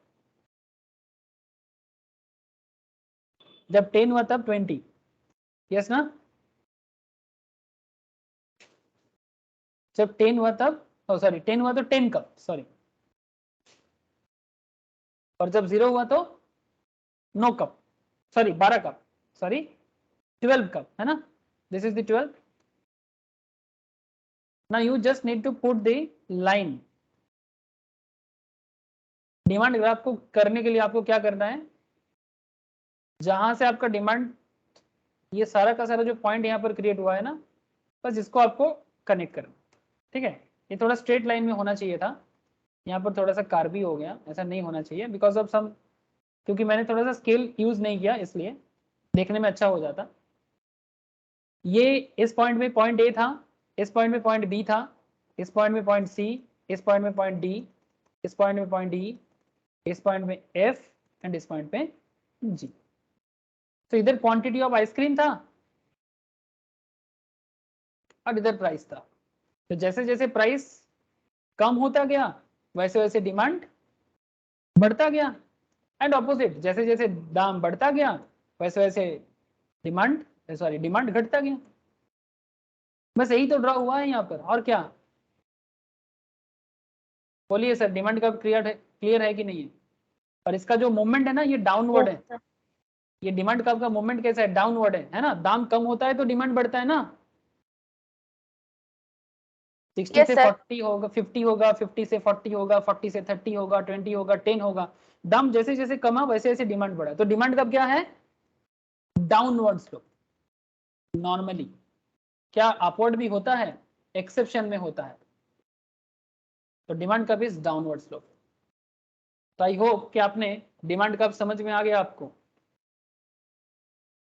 ठीक है, कुछ नहीं है। Yes, sir. बस अगर आपको समझ में आता है तो बस पुट करना है। बहुत लोग ना नहीं, बिना समझ के ना ऐसे ऐसे करते रहते हैं, मैं देखा हूं। ठीक है, ऐसा कर देता है। भाई क्यों ऐसा है, रीजन के साथ बताओ। डिमांड कर्व ऐसे होता है, समझ में आ गया, लेकिन व्हाई, किसके साथ कौन कनेक्टेड है, किसके साथ कौन कनेक्टेड है, you have to show this kind of thing. जब आप ग्राफिकल प्रेजेंटेशन करोगे ना, डेटा एनालिसिस करोगे अपनी कंपनी पे, तो आपको कंपनी को बताना पड़ेगा कि भाई जब जब आइसक्रीम का दाम 60 हो जाता है, मार्केट डिमांड नहीं रहता। ठीक है, तो कंपनी को मैक्सिमम फायदा देने के लिए आपको डिमांड एनालिसिस करके देना है। ठीक है, तो इसी तरह से डिमांड का तो आपको बता दिया मैंने। नेक्स्ट दिन आपको मैं थोड़ा मार्केट डिमांड शेड्यूल भी एक बार बता दूंगा। मार्केट के अंदर काफी सारा अलग अलग होता है, तो क्या होता है, और फिर मैं आपको बताऊंगा डिमांड का डाउनवर्ड भी होता है, rational of the law of demand. ठीक है, बहुत वाइटल कॉन्सेप्ट है, बहुत वाइटल कॉन्सेप्ट है। और फिर आपको मैं एक्सेप्शन बताऊंगा, और एक्सेप्शन में डिमांड का अपवर्ड स्लोप होते हैं ऐसे, ये भी बताऊंगा क्यों। ये सारा का सारा चर्चा हमारा नेक्स्ट क्लास में रहेगा। आज मैं थोड़ा इकोनॉमिक्स के बारे में कुछ मैक्रो लेवल में बात कर लिया था, इसलिए नहीं तो मैं आज सोचा था कि आज एक्सेप्शन करा ही दूंगा, बट वो श्रीलंका वगैरह बोलना पड़ा, इसलिए मैं और आज नहीं बोल पाया। नेक्स्ट क्लास में मैं आपको ये एक्सेप्शंस वगैरह सब कुछ बताऊंगा। ठीक है, आई होप कि आप लोगों को डिमांड में मजा आ रहा है, डिमांड एनालिसिस Yes, sir. समझने में। ठीक है, ठीक है, आज इतना ही है, फिर नेक्स्ट क्लास में बाकी बात करेंगे। Thank you, good night to all of you. Sir कुछ पूछना है? ओके शालिनी, वेट कर जा फिर।